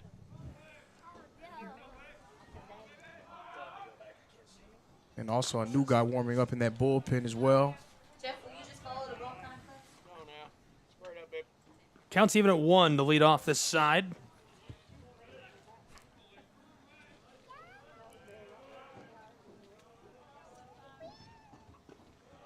A good picture of what athletic turf does for you as opposed to natural grass and dirt. Look how far out the second baseman's playing right now.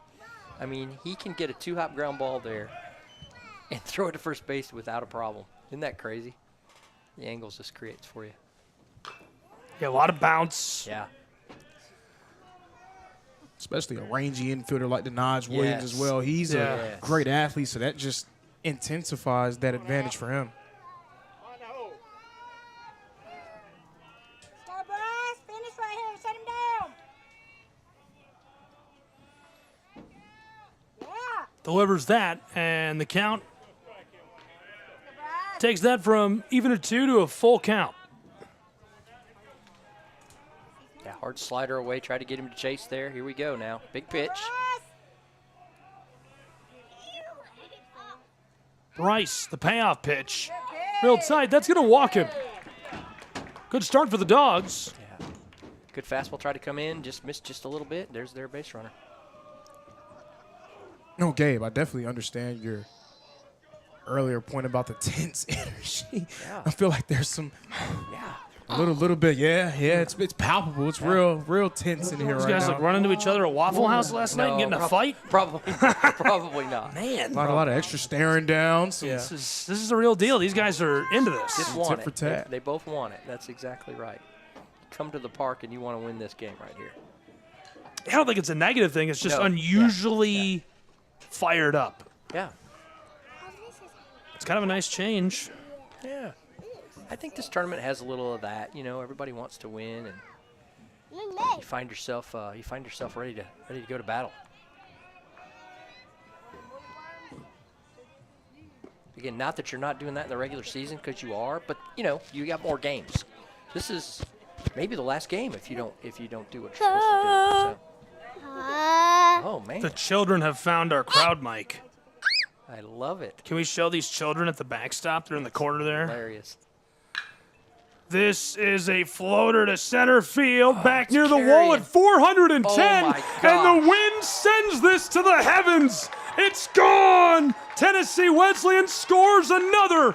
3-1 Bulldogs lead as he absolutely smoked that 435 over the center field wall. And for Rob Gordon, the Mapleton, Georgia native, what a time to hit your first home run of the season. Wow. Guys, I've been to many, many baseball games at this ballpark before. Wow. That, and I know there's a little wind blowing, but that ball was hit a long ways. Dead center is 410. And he carried it over that 30-foot wall. I mean, that ball was hit really good. That ball was hit really Wow. No. Oh, my goodness. Looks like we're going to have a pitching change finally here for Bryan. Gosh, did he do a good job holding them in this thing for as long as he could, too. Yeah, and I don't want to give Coach Day too much grief because I think he's coached a phenomenal job for Bryan, but maybe just a hair too long potential. It's so difficult to say. Yeah, he got him out of that last a little bit, and And here we are now, new pitcher. So see if they can hold this thing down. 4-1, not bad still. You're still in it. Just got to find ways to fight, get more outs. Hey, don't touch that. That's funny. Kids playing with a crowd mic down there. She wants to touch it so bad. Mom's like, no. I can't reiterate how far that ball just went. That's Man, that was crazy. That's you watch the infielder back turn to you on a fly ball to center field. You know something's not going right there. Center fielder was, yeah. And that new man on the mound working for Bryan is number 38, Ryan Ely. Ely, the sophomore from Silver Creek, Georgia, formerly of Pepperell High School.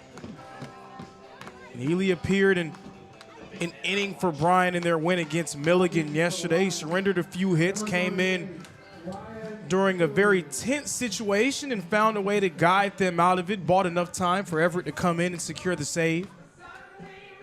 So someone who has a lot of experience and has pitched in a variety of different situations this year. This is going to be his 22nd appearance of the season.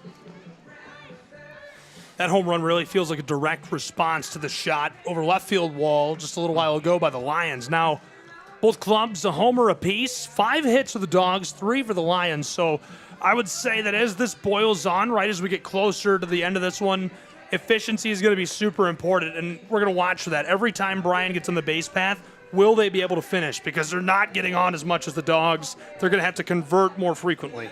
They haven't converted yet on a hit to the base path, right? They've only got the single shot. That's right. Yeah, I'm not going to put it out of their reach by any means here at 4-1. No. Listen, their offense has been so good, but as we've talked about, you run against that blue and gold and that postseason experience that they bring. Just being there year in, year out, their guys understand what it takes, and so it's a battle. It's going to be a real battle, but gosh, don't take it away from either side yet. Right now, I think this is still going to be a heck of a ball game before we're done. Yeah, I really didn't want to write off Montreat last night until the last. Yeah. I tried to, keep. Come on, I know they can do it, but they obviously fell short and well short. Yeah. But man, what a run for them! Great baseball run this year for Coach Beck and his Montreat Cavaliers.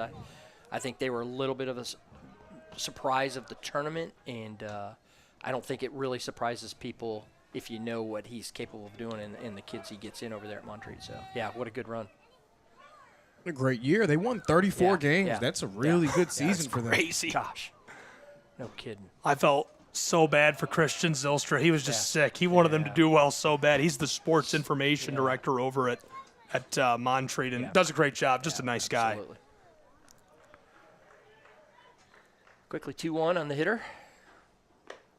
Sauced in there again as the count. He's ahead 3-1.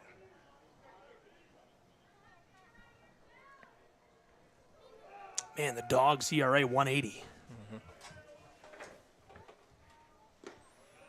And all on the arm of one man. As we got a new pitcher on the mound for these Bryan Lions. You were telling me about him, Lorenzo. And the count is full. Payoff pitch, flown center. He's in danger. Second base, roving back, gone. One away on this side. Fantastic job coming in and settling it right back down, getting it out. Exactly what you want out of your bullpen.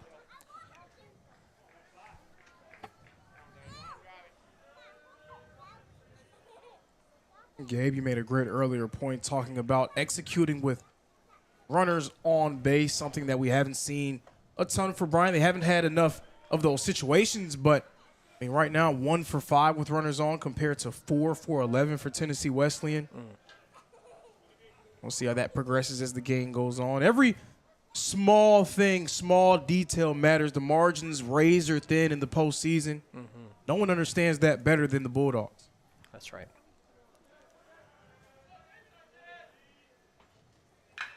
Good shot across. Can he run it down? Back on the warning track. This one bounces over the top for the ground rule double. Love it. You might as well celebrate. You almost knocked that thing clean out of here, too. That's right. Now we're starting to see the bats wake up for Tennessee Wesleyan. It took them a little bit to get into that rhythm that we're so used to seeing from them. But, I mean, if you look at the numbers, they're very capable of making these type of things happen. A group that I mean, scoring in the double digits is not foreign to them. That's something that they expect. Yeah, absolutely. So much depth in this lineup. It's just so hard to focus on where you can find an out. You just got a pop up from one of their better hitters, and then the next guy drops a double on you. So here we go. 6 hits to the 3 of the Lions. Same number of at-bats separated by just a pair of batters. 316 average to the 176 of Bryan to this point. Now, I wouldn't be too discouraged if you're a Lions fan. I think they're going to get a couple more good hits out of this, but that's the point I was making about converting on the base path as this is rolled. Lost at shortstop, and he's going to be in time. Now it's loose back toward the chain link. Here we go. Bulldogs moving down to third. He's going to stay put. 2 runners in scoring position with 1 away for Tennessee Wesleyan. Bryan going into some trouble there. The error really coming up big for them. They're now up to 3 errors in this game, and as great as their infield has been defensively, they have made a few costly mistakes. They haven't costed them a win just yet in this tournament, but again, you're going up against a team that knows how to win at this stage of the year. Those can be debilitating for your chance. Just hard to give outs away sometimes to a good team. You're right. And here's another chance for him. Shortstop again, and he's able to get a second out of the side, but more importantly, Tennessee Wesleyan is going to cushion that lead to 4 runs, tagging up and coming through well. Yeah, to Lorenzo's point just now, that's one that shouldn't have happened. That's one that you should have been out of the inning right there. So tough break for Bryan.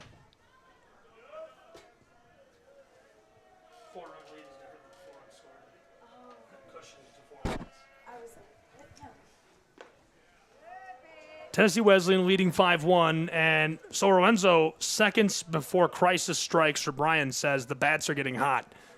They can't let them get off and running. I think that Tennessee Wesleyan can score a few more here, and Bryan hangs around and makes this a game. However, don't let them do that to you if you're the Lions.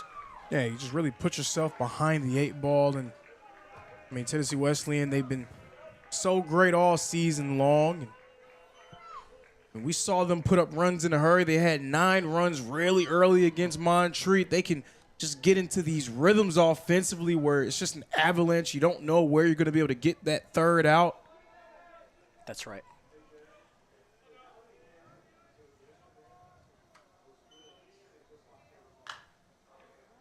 Floater. Fouled off.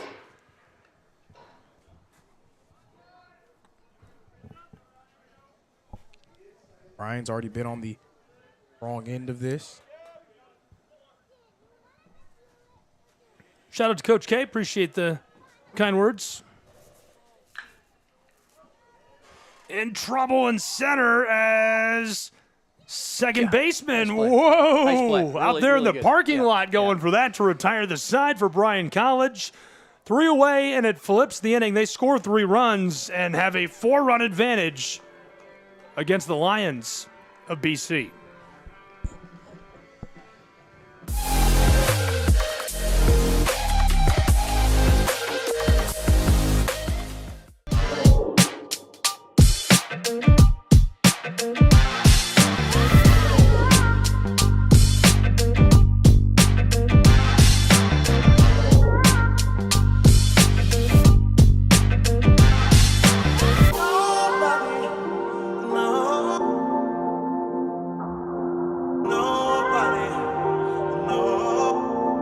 What if you can have it all? A place to call home, a great job, and a safe and welcoming community to raise your family. You can have all that and more in Kingsport, Tennessee.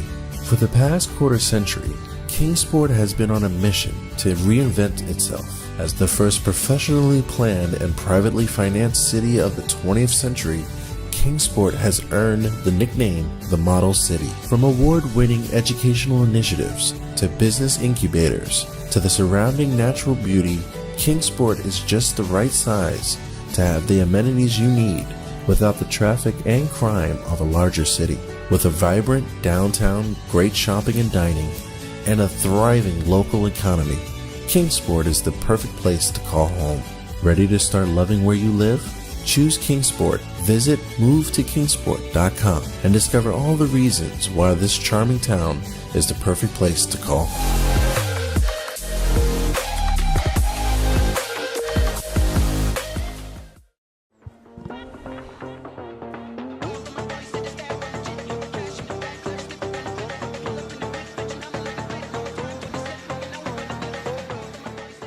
You've got a battle in Kingsport, Tennessee. 4-run advantage for the Dogs.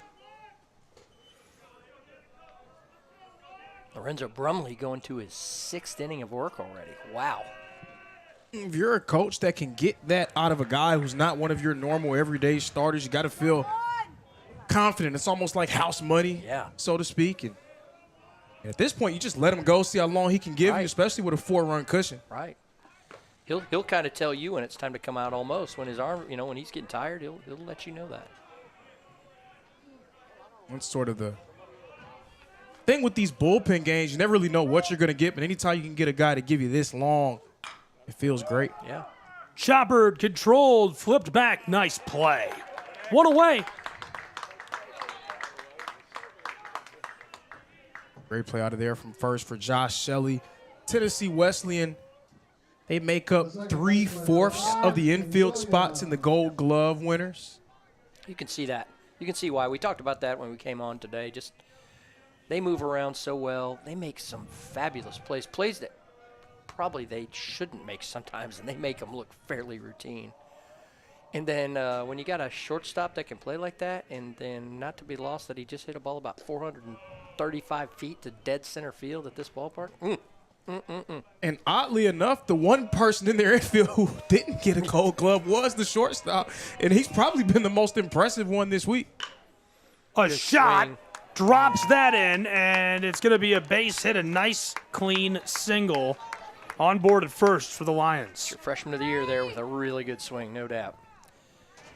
Yeah, that's a welcome sight to Naj Williams getting going. He came up kind of lame on a run to first yesterday, so we didn't know if we were going to see him in this game, so it's nice to see him move around well and contribute offensively. What a strange situation that was yesterday. So they get him out of the game because he's looking like he's a little sore, and they might do it again right here. Yep, they are. And, gosh, they put in remember the pinch hitter comes around for his spot, and he had some knee problems, I think some meniscus problem, and he hurt his knee at the plate. And they had to put Denaj back in. During that pinch hit, during that at bat, it was crazy. So yeah, here you go again. You get a little sub in here to protect him a little bit. I mean, I'm not gonna lie, I didn't even know that was something that you can do. Yeah, reentry rules. Yeah, NAI reentry rules allow for a little bit of flexibility in your lineup. For sure. Yeah, okay. Yeah, I was definitely confused when I saw. So your starters can reenter one time during a game in NAIA baseball. Oh, okay. Yes. So use a pinch runner right here, protect Denaj's legs a little bit. And then he can go right back in at second base when the defense end comes up. So I just realized you probably know a disgusting amount of niche rules about every sport. I've been around it a good bit now. It just occurred to me. Absolutely. You probably know every rule that there is to know. As this one is right in front of the dugout, it's going to go just beyond it. Take advantage of them all the time. You got big rosters. You got 28 players with you. So, you can run for your catcher all the time. That helps tremendously. And then when you can use a guy to score a run or steal a base, that makes your bench depth really important to you for sure. It just opens up the possibilities. You have a guy who's, one of the faster players on your roster. Get him out there. Give him a chance. Yeah. Oh, he's in trouble. Straight back, huh? With one away, back and got it. Good play for Tennessee Wesleyan as he's able to get back and under that. And the catcher going to work, Jacob Tolson. Yeah, I don't have the greatest view of those, so I'm getting out the way every time I see them go in there. Oof, this net and these two windows. Boy, oh boy, you're right about that. Especially those left-handed hitters. Those are the ones that scare you a little bit. Yeah, I'm right in the line of fire. Yeah. There's Curcio. Cranks that right field back near the foul line, chasing a Tennessee Wesleyan, can't get to it before it is in the bullpen. Straightens that out a little bit. Yeah, that had a little pop on it there for sure. That had a chance. Will Curcio, the sophomore from Woodstock, Georgia, down there in Cherokee County. Talked about the championship schools and the softball championship yesterday, their history. Douglas Mann, the president of Bryan College right now. Yeah. Thanks for tuning in, Mr. President. Glad to have you with us. William Jennings Bryan asked for a school to be founded with biblical foundations in 1925 in Dayton, Tennessee, and that's why it's called Bryan College. Originally named William Jennings Bryan University, changed names a few times, and eventually rattled around, pinballed to Bryan College. Beautiful campus, really interesting setting. It's crazy mountainous terrain if you've never been on campus.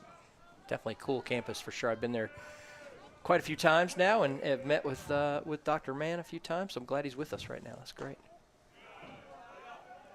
Drop that across. Tennessee Wesleyan, beautiful as well. Athens, Tennessee. Also have a branch in Knoxville.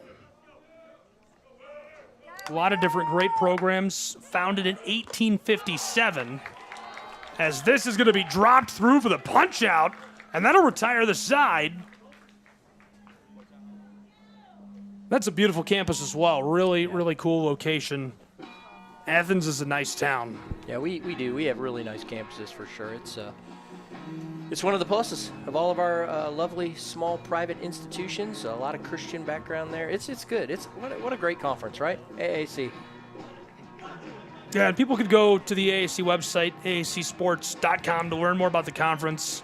You know, I was talking to Coach Glenn Campbell yesterday about his program, or Crawford rather, excuse me, at for the Columbia. koalas. And first of all, coolest brand ever, which Lorenzo doesn't agree with.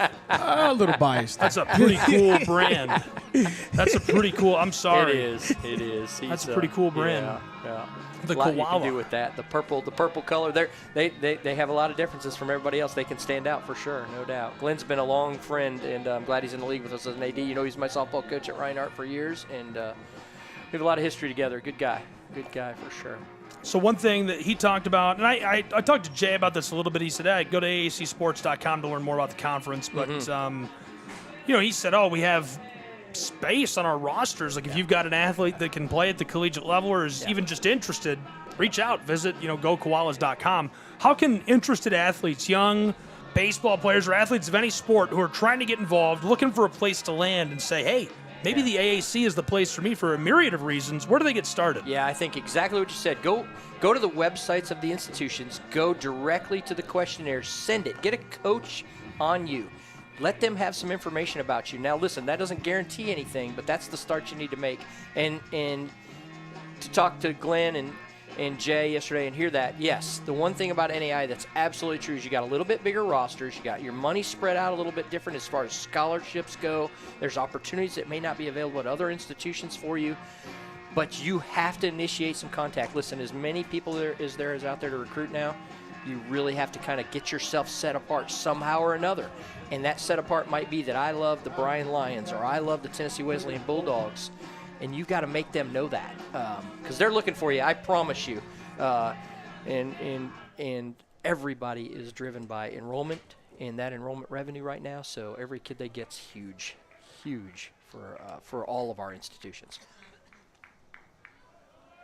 Those opportunities are plentiful. I mean, for me coming out of high school and trying to figure things out, getting an opportunity, you're not necessarily the person that's on a radar, but then you get into the program, you stick around and sort of find your way, not just on the field, but off of it, being able to do things. That's what the experience should be about, and that's what the AAC provides. I agree with that completely. 2-0. Tennessee Wesleyan has been heating up at bat, starting to plate some runs.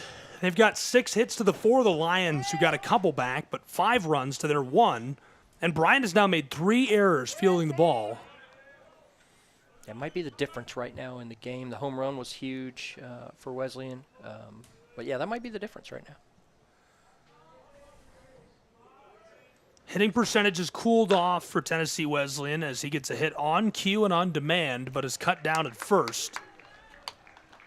retires him back to the dugout, hitting .261 before that. Bryan hitting .190 conversely. 3 singles for Bryan, 4 doubles for Tennessee Wesleyan. 13 total bases for the Bulldogs. That's a 304 to the 143 with 7 bases of Bryan. Ely's done a good job. 3 ground balls in a row to shortstop right now, so he's doing his job. He's getting the ball down. See if that keeps up. Here's another quick one for him. Quicker the better. Get those Lions back on offense, right? 2 away, exactly right. Bryan is just, I still feel as though, first of all, they have drawn this out long enough. We're into the bottom of the 6th inning. They are 4 runs is nothing. Yeah. They can plate 7 runs in an inning with a couple of good swings. They can, and I think a big thing that will happen here is Wesleyan is now into that spot where, can they continue to cruise with their guy that's done such a great job on the hill so far, and I know they've got a couple of arms down there in the bullpen, so they're getting close to where they can manage this game now with what they've got pitching, no doubt. So it's going to be a tough battle.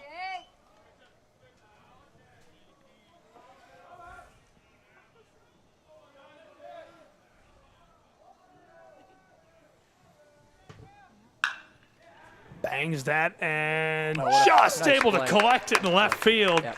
Got under the ball, and that'll retire the side. A nice snag, as we'll watch that again before we head to break and see him glove it. Just able to get underneath of it and send us through to the next side. Somehow, Bryan Lions are going to have to start creating some runs. And following that nice little half inning, they were able to retire that very quickly. Good swing. Good play. Another good half for Bryan there to keep going. Let's see Wesleyan's guys back on the hill for his 7th inning.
Back in Kingsport, Gabriel Schrei, Lorenzo Robinson, we've had the honor of carrying Coach Bill Popp with us through this one. And Coach, always an honor. I mean, genuinely very humbled by the graciousness and the kindness to ask us back and to have us here for these tournaments.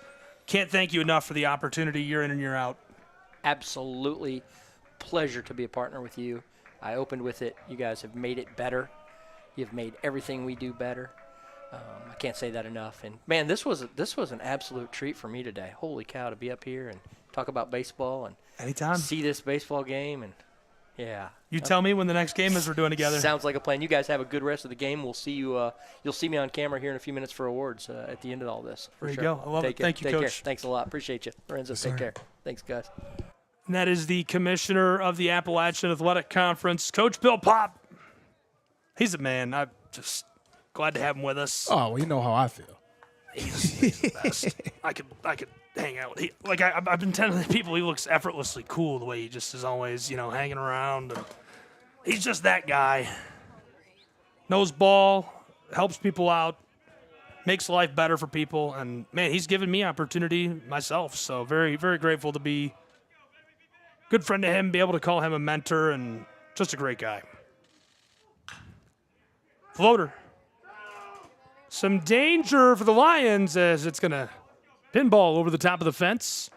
Top of the 7th. Still waiting on that Bryan Lion explosion offensively. We've seen it all throughout this tournament. But oddly enough, again, Bryan, they've been able to win games in a variety of different ways. They won it without having their best stuff offensively, but they were going against that Milligan group who they were also sort of cold. That's not what Tennessee Wesleyan has been throughout this game and throughout the tournament. So we'll see if Bryan can string something together.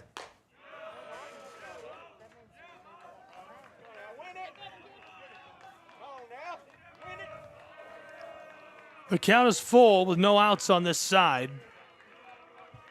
Bryan College at bat at the top of the 7th, and as this is going to roll over the turf, he'll be walked down to first, and that's one of the first leadoff walks we've seen by Tennessee Wesleyan in this game.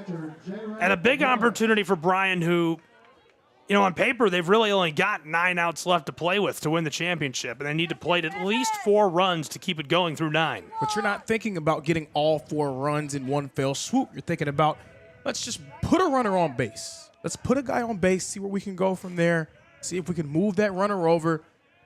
You play some small ball here, give yourself, you know, a little breathing room, especially with, for all intents and purposes, a pretty gutsy pitching performance you're getting out of your staff, doing a nice job of slowing down as well as you could this dominant Tennessee Wesleyan lineup. Lighty gave you 4. Ely's giving you 2 thus far.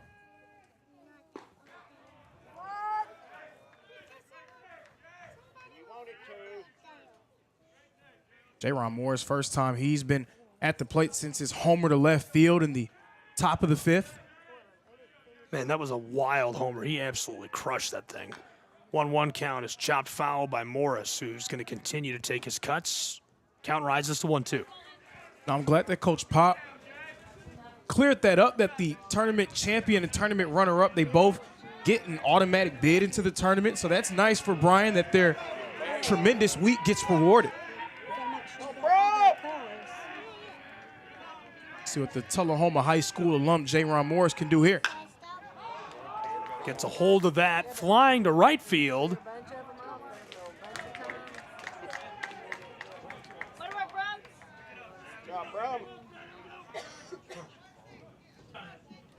Big play in right field.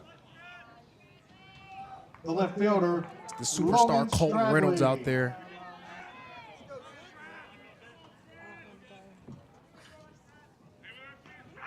Nice play by Reynolds as that goes by for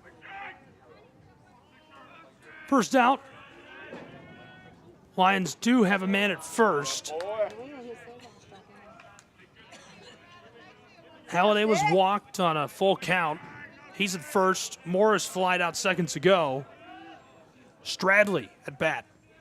And this will be the first at bat that Stradley has taken in this tournament. We've seen him come in as a pinch runner on numerous occasions. Another Woodstock, Georgia native, another Etowah High School alum. Him and Will Curcio, both hailing from Etowah High School. Former teammates. Count 0-2, 1 away. You know, Brody on deck, and his dad stopped me coming out of the press box 2 days ago. And what a nice guy. We just chatted about the tournament and the games so far and softball and talked about you and Mark and had very nice things to say about you two. So big shout out to Brody's dad and the whole family. He told me, I think it was grandma and grandpa or maybe uncle watching out in Arizona. So really cool and thankful for the kind words. Cut down, 2 away. They do advance the runner to scoring position, so that is crucial, right? We've been talking about just plate 1, maybe 2 right here. Start chipping away at it, and then I think the thing is if you put Tennessee Wesleyan back against the wall, they're going to score. You got to score more than just evening it up, I feel. But I could be wrong. I just feel that way. You can't even think about that at this moment, though. When you haven't I'm not in the dugout. No, I'm saying. Right, I'm talking about if you're Bryan, if you haven't done anything really to I can think about it all I want. Plays if you haven't done anything offensively, you really just got to see if you can put 1 on the board. Can you put 1 run on the board? And then we'll go from, okay, can we put 2 on the board? But you haven't really had the efficient enough game. You haven't put enough guys on base to start thinking of scoring runs in bunches. You got to just put 1 up. 1-0 becomes 2-0 with 2 away for Brody and the Lions. Yeah, I like that. I thought that solo homer shot was going to kind of get him going. Yeah, that's more of a mental edge, but a solo homer isn't necessarily a momentum-building thing. That's why I said if you're Colton Brumley, a solo home run is not the worst thing that you can give up. I mean, it's one run at the end of the day, and you know you're going to have some run support because of how great your offense has been behind you. So when you give up that solo shot, just try to lock back in and allow yourself to stay in it mentally. Colton Brumley's done a nice job of doing that. He's almost gone 7 complete innings. Down into the batting cages. Straighten it out, eh?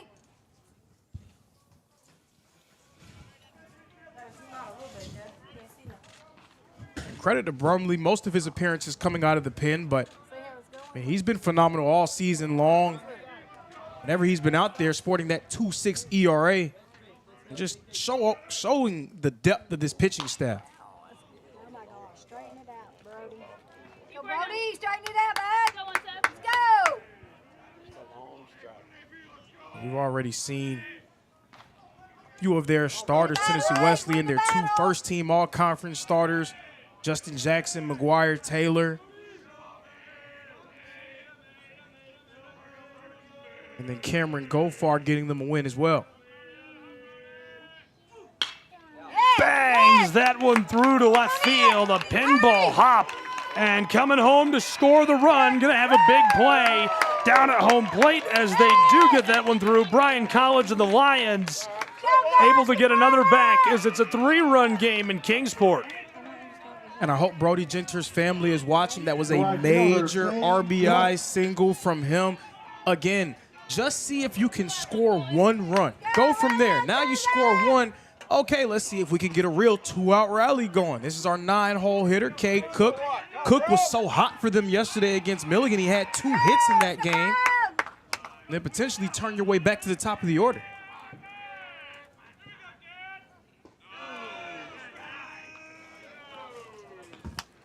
Two away. Go 5. Some light action out the bullpen for Tennessee Wesleyan. Coach Billy Berry getting ready to have a conversation with his pitcher. The entire infield will join.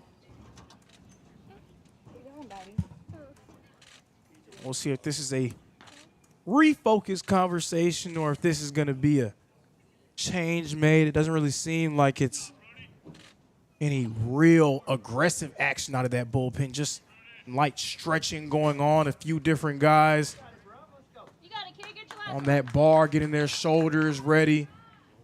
Colton Brumley's giving you everything you could have asked for and more. Now 6 2/3 of an inning. He surrendered 2 runs, but only 2 runs and 5 hits against arguably the hottest offense here in Kingsport. If he can get you out of this inning and get this third out with just 1 run on the board from the 7-2 overall, I say job well done. You only got to find a way to get 6 more outs.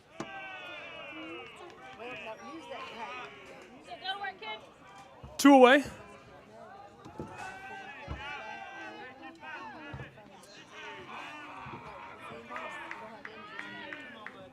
Again, Cade Cook was so vital yesterday. Floater deep center, and he's going to retire the side as that's the 3rd out of this side of the inning and sends us to break between the Lions and the Bulldogs. More college baseball and the AAC title game next on the Southeast Sports Network.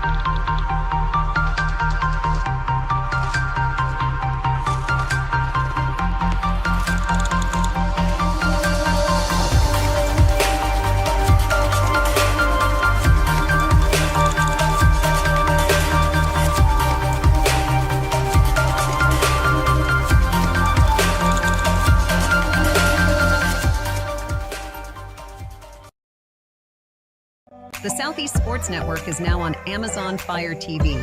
Now you can download the SESN app and watch on any Amazon-enabled device, such as your Fire Stick. The easiest way to download the app is to go to our website, find the Watch SESN tab, and click Fire TV app. Then just select your device from the list. That's it. Free and easy. Enjoy watching the Southeast Sports Network on your Fire TV, Fire Stick, or Fire tablet with just a few clicks. Your favorite teams, your favorite live streams, your favorite highlights. Be sure to engage with us. Find us now on YouTube at NSBN Sports or visit us at nsbnsports.com.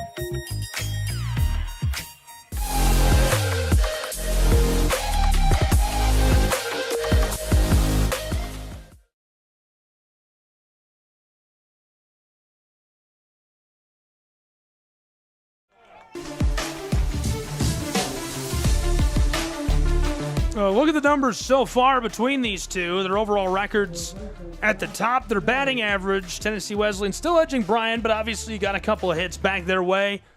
Solo shot apiece. The ERA a little higher for Bryan at 4.50 than TWU. 3 strikeouts each way. That's where we're at right now. Welcoming you back inside of Hunter Wright Stadium after the change. And he's safe in scoring position at second. And the most aggressive base running team in the conference. Rob Gordon, his 25th of the year, extending his team lead. Gabriel Schrei, Lorenzo Robinson, and now being joined in the box by Mr. Bradley Hoover, the director of sports for Visit Kingsport, as this is going to sail out foul on the right side. Brad, thanks for being with us, man. How are you? Oh, I'm doing great, Gabriel. Thanks for having me on board. Hey, we're excited about it. Excited about everything you do here with Visit Kingsport and in Kingsport with sports. Obviously super involved with this AAC partnership, and it's been going on for a long time, and it's really, really cool just to see all the teams come to Kingsport, enjoy the facilities. It's got to be rewarding to see some of these tournaments being won by these teams and getting to know them over the years. It is, no doubt. Visit Kingsport actually hosts 8 of the conference championships now. We like to joke around and say that Appalachian Athletic Conference needs to go ahead and just kind of set up home base here in Kingsport since they're here so often. Bulldogs man is rounding down for home plate, and that is some insurance as it is 6-2. He's able to come home for another for Tennessee Wesleyan. Bryan College is going to have to find a way to respond. They could move their office here. Yeah, it's not a bad idea. That'd be great. I mean, like I said, 8 of the conference championships right now. Always kind of exploring options, looking to see what else that we can do with the conference. Kind of like you mentioned, you know, we do have an awesome relationship with the conference, and that goes beyond just hosting the sports here. I mean, we know each other first name basis. The guys are my kids were here last night. They're calling them by their first names. It's just it's kind of turned into a small little family here that we have between the conference and Visit Kingsport. That's cool. How's Dr. Christensen doing? You asking about me? No, Taryn. Oh, Taryn Christensen. Yeah. She's doing great. She's actually joining us again on Monday, coming off maternity leave. Yeah, so she's going to be back in the building with us. She'll be back for the opening round that we learned that we're going to host here as well. Congratulations. I know you've just had another little one, and I did. I keep trying to go for the high five. It's not ready. She's not ready yet. She'll get there. She's learned it. Just turned 9 months. So, with I don't know if you saw our son out running around on the field during the break last night. He's having a big old time. No, he loves it. It's cool to see him get to be involved, and what an opportunity to be on the floor and on the field for all these cool sporting events. For sure. He's going to be a freak athlete if he keeps hanging around these guys. Say maybe, if he got some of his mom's genes. 1-2, a huge cut as he'll go down. That's a big out on this side for Bryan College and the Lions, one away. I got to tell you, Gabe, kind of having a little bit of deja vu right now seeing Bryan and Tennessee Wesleyan out there. These are some of the powerhouse teams when I first started with Visit Kingsport about 10 years ago. You know, obviously, Billy Berry's created a powerhouse at Tennessee Wesleyan. Oh, he loses it over it short and still able to get it in time. Reynolds will go back to the dugout, 2 down, but prime scoring position over at third. The second baseman, Bryan Espinoza. Yeah, so Tennessee Wesleyan, a very familiar name here at Hunter Wright Stadium and in Kingsport. And then looks like Jordan Day is kind of getting Bryan back on track, getting those guys where they need to be, starting to build things up there. Drop that through. Again, 2 away, and Ethan Wright a chance to score another insurance run. To that point, Bryan, one of the teams that broke up the monotony of Tennessee Wesleyan winning it every year. Bryan, one of only 3 other teams to win the conference tournament since Tennessee Wesleyan has been on this dominant 2 decades-long run. And that takes us through the 7th inning.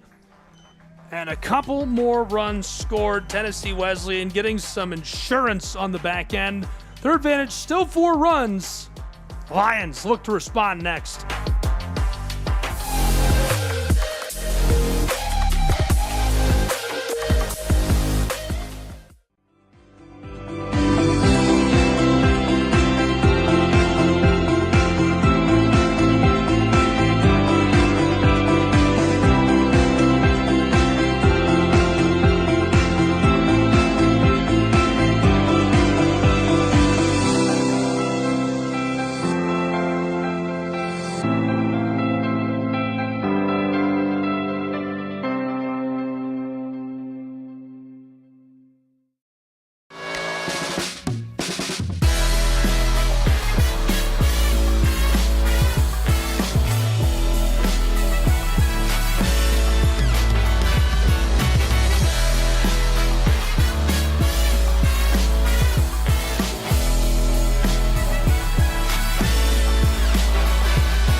Your favorite teams, your favorite live streams, your favorite highlights. Be sure to engage with us. Find us now on YouTube at NSBN Sports or visit us at nsbnsports.com. All of the ways to watch your favorite local and regional sports. Join us now on Twitch TV. You can also find NSBN on Amazon Fire TV or visit us live on YouTube as we stream games there as well. Another fan favorite way to watch is nsbnsports.com. You can also find us through our NSBN app, free to download from the Google Play Store, and Roku TV, where you can find all of our content. NSBN Sports, visit us at nsbnsports.com.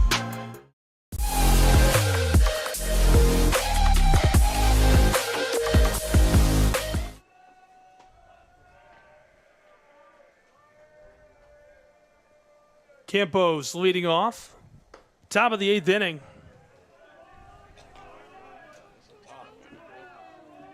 Bradley Johnson on top of the mound, just getting started. Yeah, and it was around time to get Colton Brimley out. He's giving you 7 complete innings of work, so a lot of credit to him for what he was able to do. Bradley Johnson, very talented reliever for them. That's a 4.99 ERA. Count even at 1 in a 4-run game.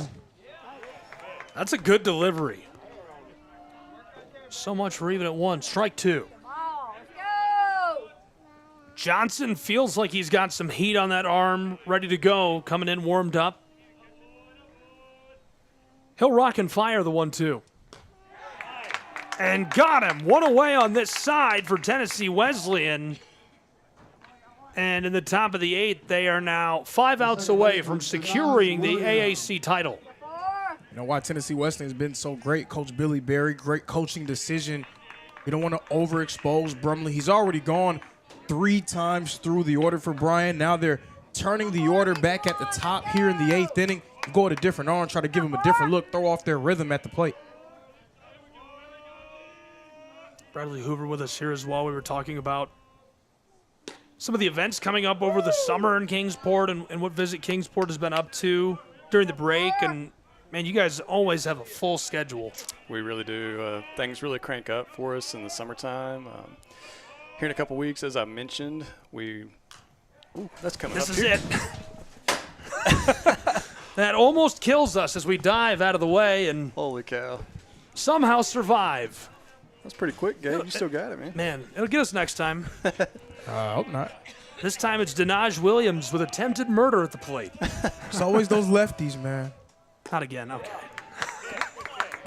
So we did learn yesterday hosting an opening round here in Kingsport once again. We are actually the longest running site of hosting opening rounds, so that's something to be proud of. We've had multiple teams come through here that have gone on to win the entire thing in Lewiston, Idaho. So there for a while we're saying the road to winning the Red Banner cuts through Kingsport, Tennessee. I like it. It feels like that. You know, Tennessee Wesleyan went on. I mean, we had 2 teams from this site, from the AAC tournament, go on to the national tournament, the host site round, 2 years ago now. We did. Both of them hosted, technically, Tennessee Wesleyan hosted here. Mm-hmm. Both went to the World Series and to the championship. Well, the round before the championship, unfortunately. That championship rounds, yeah. Sorry. If only they could have met in the championship. Good game. That would have been cool. Yeah, and Tennessee Wesleyan coming out on top there in the World Series. Goes foul. That's strike 2 with 2 away as they're threatening to retire the side quickly. Bit of a sore spot, that one right there. I know, I can tell.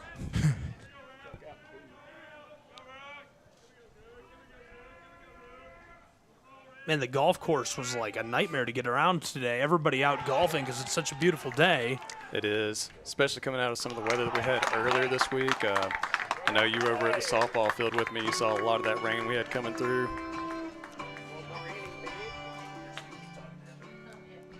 Yeah, the weather blows through. Everybody's out golfing, enjoying a beautiful sunshiny day, and saw a lot of people out biking and walking on the way over here. What kind of activities are there in Kingsport? I know that Bays Mountain State Park is a favorite, and I know that the Meadowview is a huge attraction. It is. Meadowview is actually located there at the base of Bays Mountain, which is our city-owned park. It's over 35 miles of hiking and biking trails up there at the top, so that's kind of our crown jewel of Kingsport, if you will. A lot of people make a stop there when they come through. It doesn't feel cold, but it says it's 68. Feels good to me. Yeah, beautiful sunshiny day. The clouds are blowing through right now, but until the last couple of minutes, it's been nothing but sunshiny rays. How can people learn more about visiting Kingsport? And if you were going to come here, what would be your choice? Like, what would you do with your family? Probably the ideal day for me, definitely heading up to Bays Mountain or heading out to Warriors Path State Park. We have a ton of different places to play golf around here, and then our green belt cuts through the middle of Kingsport. You have the beautiful Holston River right there along the way. Multitude of different restaurants to stop at and drop in. I know that you probably have some local favorites when you come here, Gabe, different spots you like to hit up. So anything that you can do kind of out and about and seeing and doing, especially taking advantage of a beautiful day like this where the weather's great. I mean, all the fans coming in today were telling me what a day for a baseball game. No, I agree. It's almost picture perfect weather at Hunter Wright Stadium. I think I'm going to try to get back up here for some MILB action with the Axemen this year. Oh, you should. They've had a couple of good seasons here lately. I was harassing your GM. I'm like, listen, you got to have some dates I can come up here and fill in for. You got to get me in for like 2 or 3. And he said, all right, we'll find something. He was telling me some of the cool nights they have planned up here. They have definitely the Star Wars night. That's a big hit for the kids. I know that they're planning on doing a Christmas in July. I didn't see that. He was showing me some of the stuff they're doing, though. That's cool. Yeah, he didn't tell me about Star Wars either. Oh, yeah, Star Wars night, Christmas in July. Christmas in July. I know they're going to have a special guest heading here from the North Pole to throw out the first pitch. Ooh. Yeah. I don't want to give away too much, though. Wonder who that could be. I don't know. He might be wearing some red. I reckon. Be cool if they got him some red pinstripes for that night. Jolly old fellow. That's it. Lorenzo knows. Hope you're being good this year. He's He's coming early. Not here to break any news. Behind in the count 0-2. It's Tennessee Wesleyan's last opportunity to give themselves some insurance and extend their advantage before Bryan's going to have their last 3 outs to work with. Chopper to short, controlled, sent, and this is going to be real close in time. Back to the dugout as he's cut down over at first. Ethan Wright grounds out. Our last score in the 7th inning, Josh Shelley singled to right field, and that scored Rob Gordon and added another one to the total of the Tennessee Wesleyan Bulldogs, who were leading by 4 on this side of our 8th inning. Man, this thing still feels really close. It does. I don't think it's quite over just yet. Luckily for Bryan, getting themselves out of sort of that heat zone, so to speak, those batters 2 through 7, they've provided all of the offensive production from the plate for Tennessee Wesleyan in this game. Their top guy and then 8 and 9 hole hitter. 0 hits between those 3. So J.D. McCurry may have a little bit of a better shot to get himself out of the inning.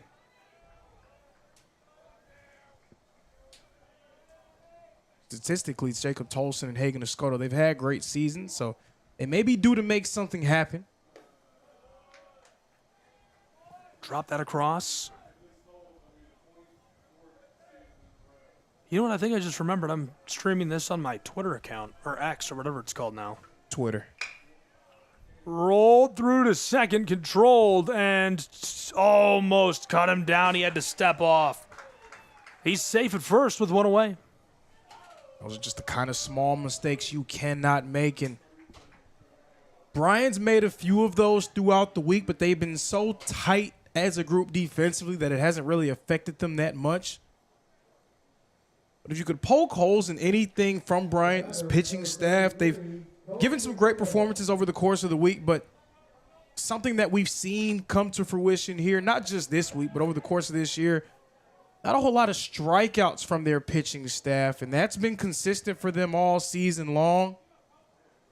Bryan, 12th in the conference in total strikeouts. So that does put a lot of pressure on your guys in the field trying to work and make plays defensively. Swings on that, and a floater is going to pinball to him. Getting down to second in time. He started to return to first, realized he could not, and then able to advance into scoring position with just 1 away for the Tennessee Wesleyan Bulldogs. I think Cade Cook may have misjudged that a little bit. He was doing a light trot trying to track it in the air, and then he saw it sort of take a quick dive in front of him. I felt like he would have maybe tried to bust it a little bit more to shallow right if he knew where it was landing. I'm sure you guys probably noticed all day, but there's a lot of wind going on up there as well. Yeah, we saw that wind carry the home run. In my time being here, the first time I've seen someone go over that dead center wall, 410. Nah, I'll tell you, Lorenzo, even with the Axeman playing here, I don't see that too often. That thing was smoked.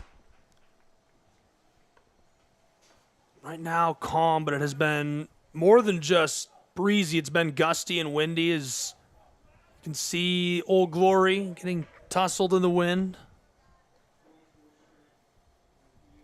What a shot.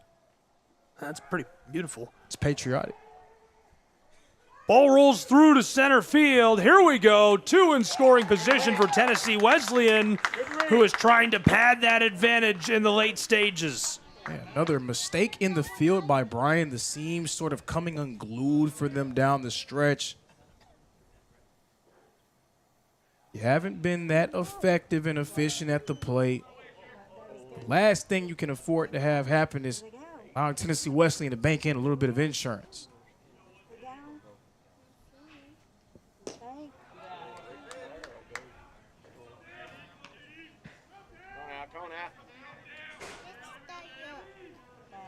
Alan Hill Fernandez at the plate. The player of the year, he's been pretty quiet thus far. Drop that through the 1-1. One away, 2 in scoring position. That's ball 2.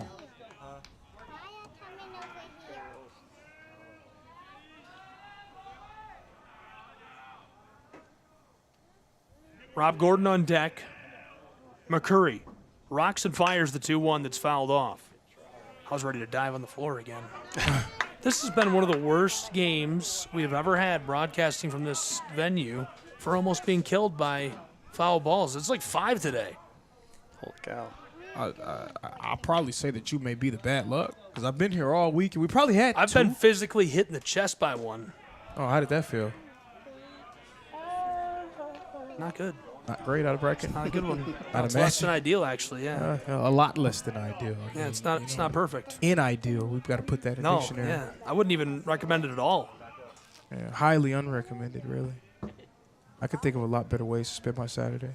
If possible, I would avoid it. Drop that through, and fans not happy. Wow. Wow is right. Wow is right. I'm going to keep it cute. I'll keep it cute. The shortstop, Rob Gordon. During the basketball tournament, I was chastised by the officials for being quote-unquote overly critical. And I don't want to give the umpires too much grief. Floater, right field, well in play. Tennessee Wesleyan Bulldogs are moving. Scores a run, then another, sliding into scoring position at second. Oh boy, Tennessee has got a 6-run, half-dozen-run advantage over the Bryan Lions in Kingsport. And Bryan now needs to come up for air. And I mean, in the words of the great and astute philosopher and former NBA All-Star Rasheed Wallace, ball doesn't lie. Indeed, ball do not lie. It's more insurance for the Bulldogs. Trying to find this video of me getting hit by a ball. I should cue it up and we should show it on the broadcast. It's not that exciting. It's literally just me getting hit with a ball, and then I'm like, look, I got hit with a ball, and then we go on with the show like nothing happened. I got hit with the ball and coming back. Yeah, we're back now, and then just get hit again immediately. 0-1 sails through for a second strike with 2 away. So there's a little bit get taken off of it when it bounces off the Yeah, I think netting. so. I think that probably saved what was left of my life at the time.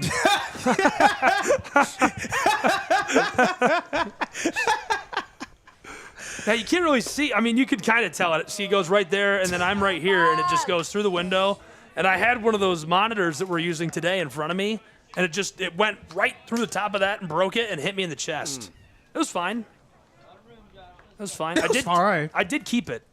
So, I owe the conference like 98 cents. It's in my house. I wouldn't give it back to him. Shortstop and gone. Bang to retire the side.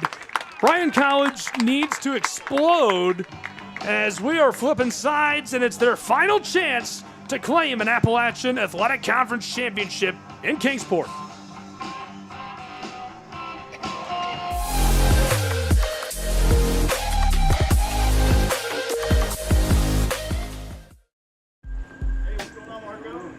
We didn't come to fix Marco's brakes because it was convenient or fast.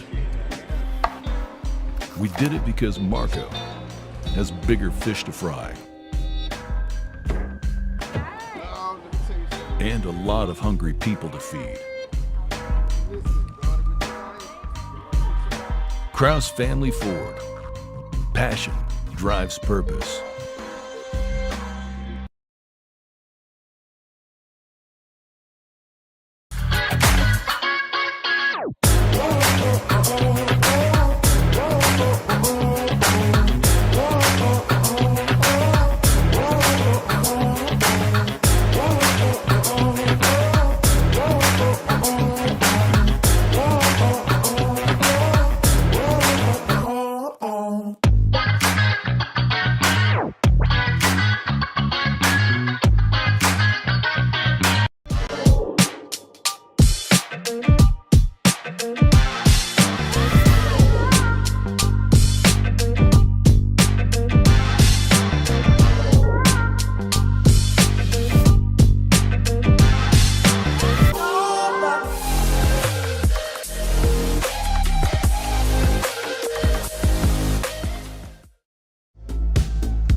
Floating you back inside of Hunter Wright Stadium between the Lions and Tennessee Wesleyan Bulldogs as we have entered the 9th inning. Bryan College needs to generate 6 runs to continue this game. And due up for him is a great potential start for him in between Curcio, Holiday, and Morris. All 3 of them have stepped up for the Lions on separate occasions throughout this week. I mean, is this when you ask yourself, why not me? Basically. Why not This is what you live for. That's right. Rolled the shortstop. Not him. He'll go back to the dugout, 1 away. That's kind of mean. What? Not him. He didn't reach.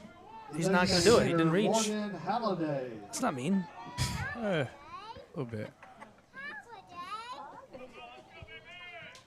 But Rob Gordon, another great defensive play made from him. Didn't win the Gold Glove this year, but I mean, showing I'm sure he was the second guy in consideration. If he didn't win it, Braxton Barrett from Milligan won it at shortstop, and he's had a great season as well. But I mean, I'd love to see the ballot. I would venture to say that Rob Gordon was probably that next man up. Morgan Halliday, the DH, at bat. They another one of those fantastic freshmen. Him and Denaj Williams have put in a lot of work for them at the plate. 2-0 becomes 3-0 with 1 away. Come on, Ted. I mean, Bryan, they're going to have a few guys in their lineup that are very capable, helping them for a long time if they stick around. Halliday sees that. Drop through the corner of the zone for strike 1. I think the if they stick around is sort of the thing that looms, especially with the way that college sports works today. But they can keep this group together. They're going to be a force. Count is full.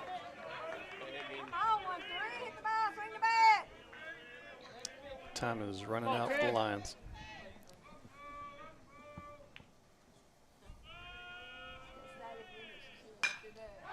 Popped up, Tennessee Wesleyan can retire the second to the side. Cleanly fielded in center field. Roving under that and making the snag for the Bulldogs is Balania. It was a great battle by Bradley Johnson. He fell behind on the count quickly, 3-0. Throwing 2 consecutive strikes to work it into a full count, forcing the pop-up.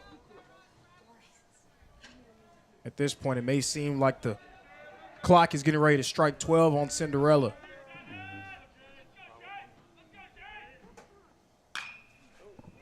Almost gloves that and rolling down the line. He's going to cross first and head out to second as it's another big hit from who else? Morris.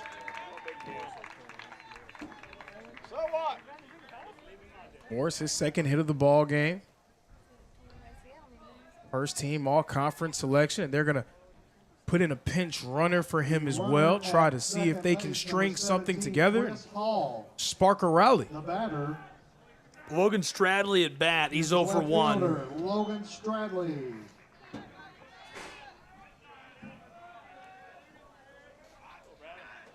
This would be a nice time for Stradley, the junior, to get going. He's at 250 so far this year.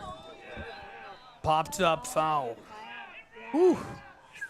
It's close to the pole there. Loud out. Loud. Well, not out, but a loud foul ball. You straighten that out. Yeah. Look out. There were definitely some eyes on that.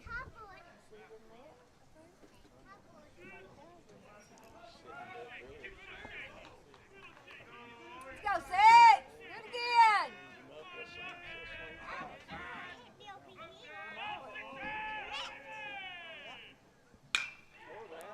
Bangs that off. Going foul back near the wall. It is all the way over the top and can't be tracked down.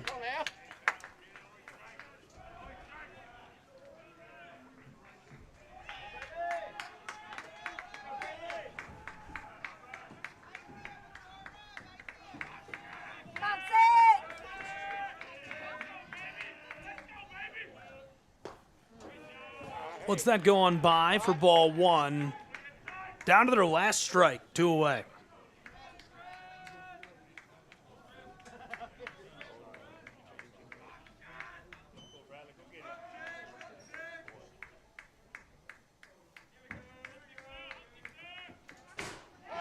And that does it. Tennessee Wesleyan is going to see him walked across and cut down at first to retire the side and win the ball game. Tennessee Wesleyan's Bulldogs claim the 2026 Appalachian Athletic Conference Baseball Championship. The Bulldogs have won the title. Just consistent domination. That is what Tennessee Wesleyan has provided in the Appalachian Athletic Conference over the course of their program's history. This is their 17th tournament title. Gabriel, Lorenzo, man, I appreciate you guys. Let me ride up here in the command center with y'all. It's pretty cool seeing it from this side of the ball game. Always a pleasure to listen to you guys, whether it's on stream, live stream, coming up here, just kind of hanging out in person. But I got to go get some hardware ready for these guys, so I'll sign off. Enjoy it. We'll be watching. Thanks, man. Appreciate you guys. Appreciate you. Director of Sports for Visit Kingport, Bradley Hoover, joining us for the broadcast, following up the man himself, the commissioner of the AAC, Coach Bill Pop. The Tennessee Wesleyan Bulldogs are champions. We'll break and return with the presentation of the hardware and some closing thoughts in just a moment from Kingsport.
Want to watch your favorite Southeast teams in action? We've got you covered. Stream live games and highlights on YouTube, Twitch, Amazon Fire TV, Stream TV, and more.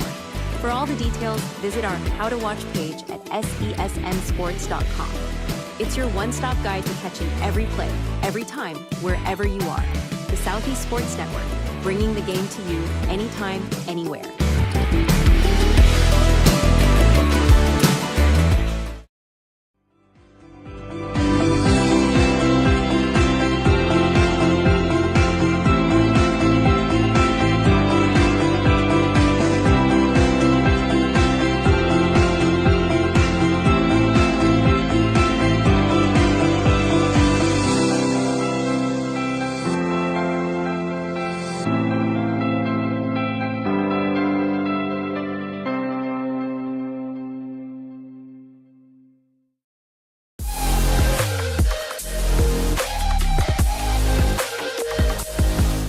Here's our all-tournament team. From Milligan University, Braxton Baird.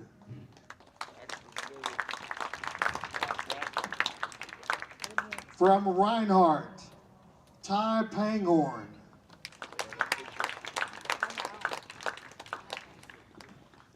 From Johnson, Mitchell Birdsall. From Montreat, Matthew Brunner.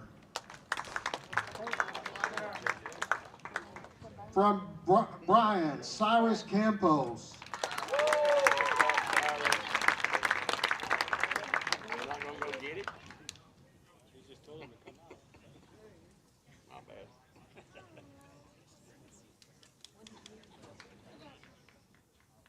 From Bryan, Brody Genter.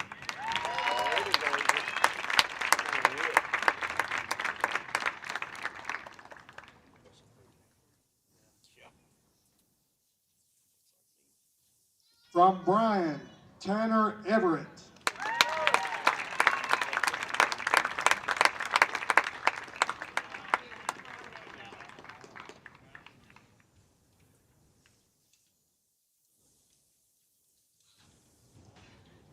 From Tennessee Wesleyan, Josh Shelley. Great name.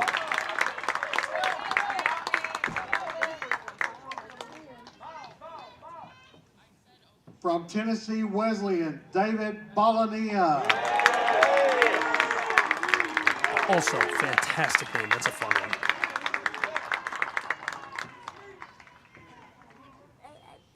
From Tennessee Wesleyan, Colton Reynolds.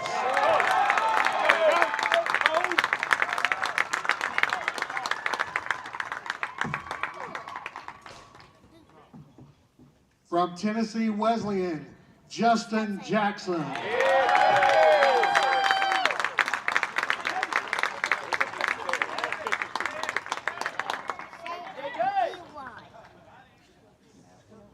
And the most valuable player of the 2026 AAC baseball tournament had 12 hits and 18 at-bats, a double, triple homer, 4 RBIs, and 9 runs scored. Ladies and gentlemen, Rob Gordon.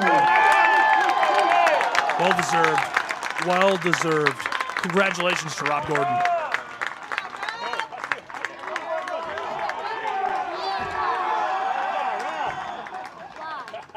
This time we will present the runner-up trophy to Bryan College.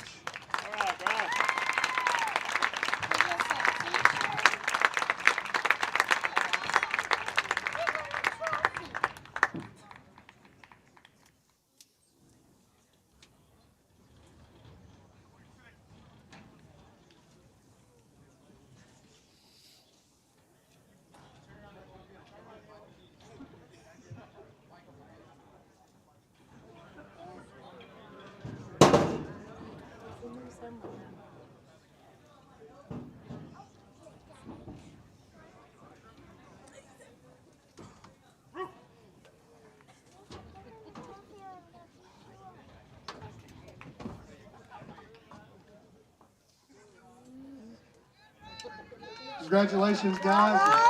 Good luck in the NAIA tournament. And now, ladies and gentlemen, we will present the championship banner and trophy to the team that has now won the regular season or tournament title in this conference for the 24th straight season. The Bulldogs of Tennessee Wesleyan.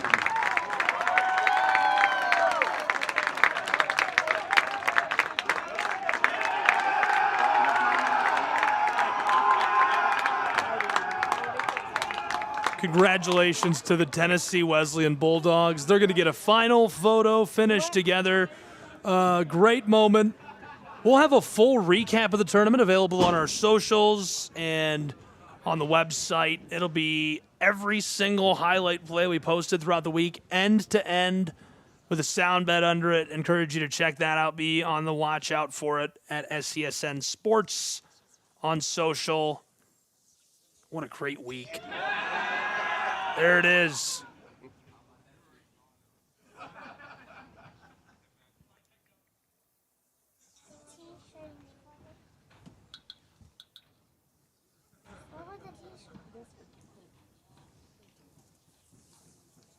Congratulations to the Bulldogs of Tennessee Wesleyan who take the green banner.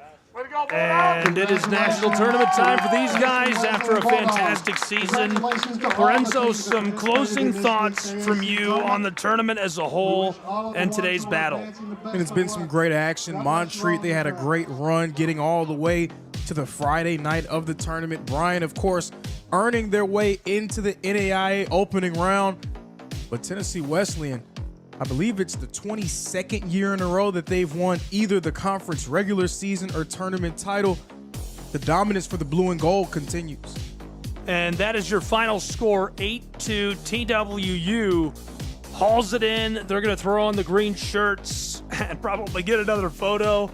And they've got to drive home tonight to Athens, Tennessee. Bryan College and the Lions headed back to Dayton. Congratulations to Bryan on a great season as well. That program really on the upswing and red hot right now. They'll be playing next week as well. We'll see what they can do. Yep. Best of luck to them. Looking forward to seeing these two programs in the national tournament. Looking forward to having you with us again soon. Lorenzo, one brief final comment from you just on the tournament overall. What it was like being here in Kingsport and any thoughts entering that tournament and the offseason as a whole? Well, you got to see what these teams are going to be able to do moving into the NAIA opening round. You got Tennessee Wesleyan, who may host here in Kingsport as the highest two. Johnson could potentially get it as a 1 seed. We'll see how the bracket shakes out. We'll also get a chance to see what Milligan can do. They're going to enter the tournament as a high seed, and then Bryan trying to upset someone's season as they've done to a few teams here in Kingsport. So that's the next phase of the season. Not completely done yet. We're going to see how the AAC does on the national stage coming up in a few weeks. Lorenzo, thank you so much for all your hard work during the tournament. Big thanks and shout out to our entire crew: Frank Osborne, Brendan Sweeney, Jeff Hubbard, Stephanie Seda Haas, and thank you to the Appalachian Athletic Conference, Chase Stansel, Bill Pop, Visit Kingsport, for all of your trust, your help making this easier for us, better for us. Rick Bentley for statting baseball, Christian Zylstra for statting over at softball. Broadcasting 40 games in 1 week is no joke. I don't care if you're Game Creek Video or some guy with a trunk full of equipment. We got it done, and it was a lot of fun. Hope you enjoyed the coverage. As always, very appreciative to our audience and everyone for tuning in. Very appreciative of the opportunity to carry the tournament again this year for everybody.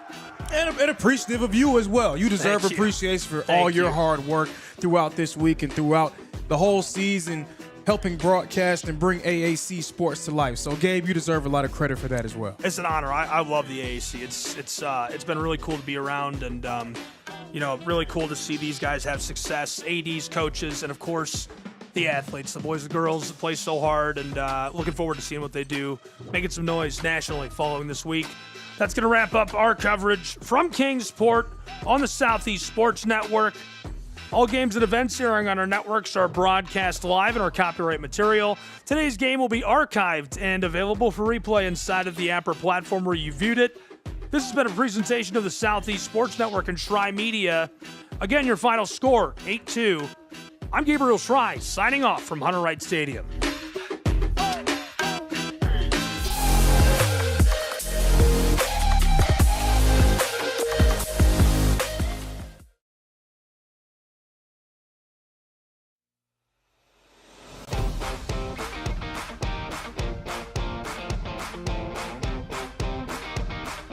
The Bays Mountain Park Adventure Course. Gear up and climb the Hawk's Nest. Work together as a team to complete 4 high ropes challenges, all while suspended 40 feet in the air. Finish with a zip through the canopies on our 310-foot zip line. Our ground course features 9 exciting challenges and is perfect for large and small groups. The Bays Mountain Park Adventure Course. Thrilling fun for group events, parties, and field trips.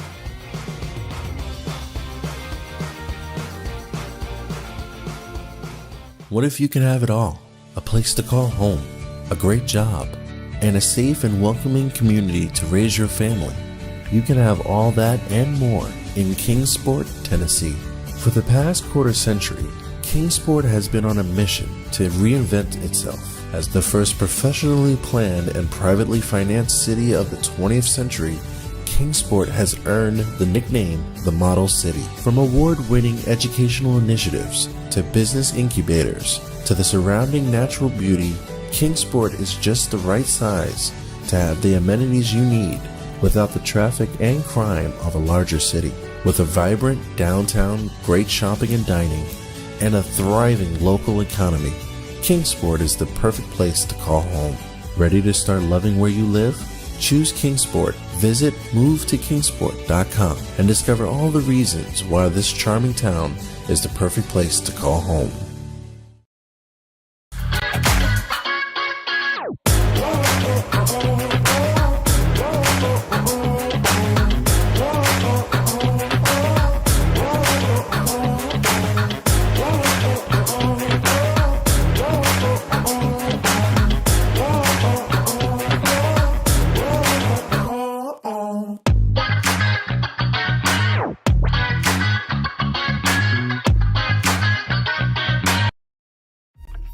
Your favorite teams, your favorite live streams, your favorite highlights. Be sure to engage with us. Find us now on YouTube at NSBN Sports or visit us at nsbnsports.com.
Bye.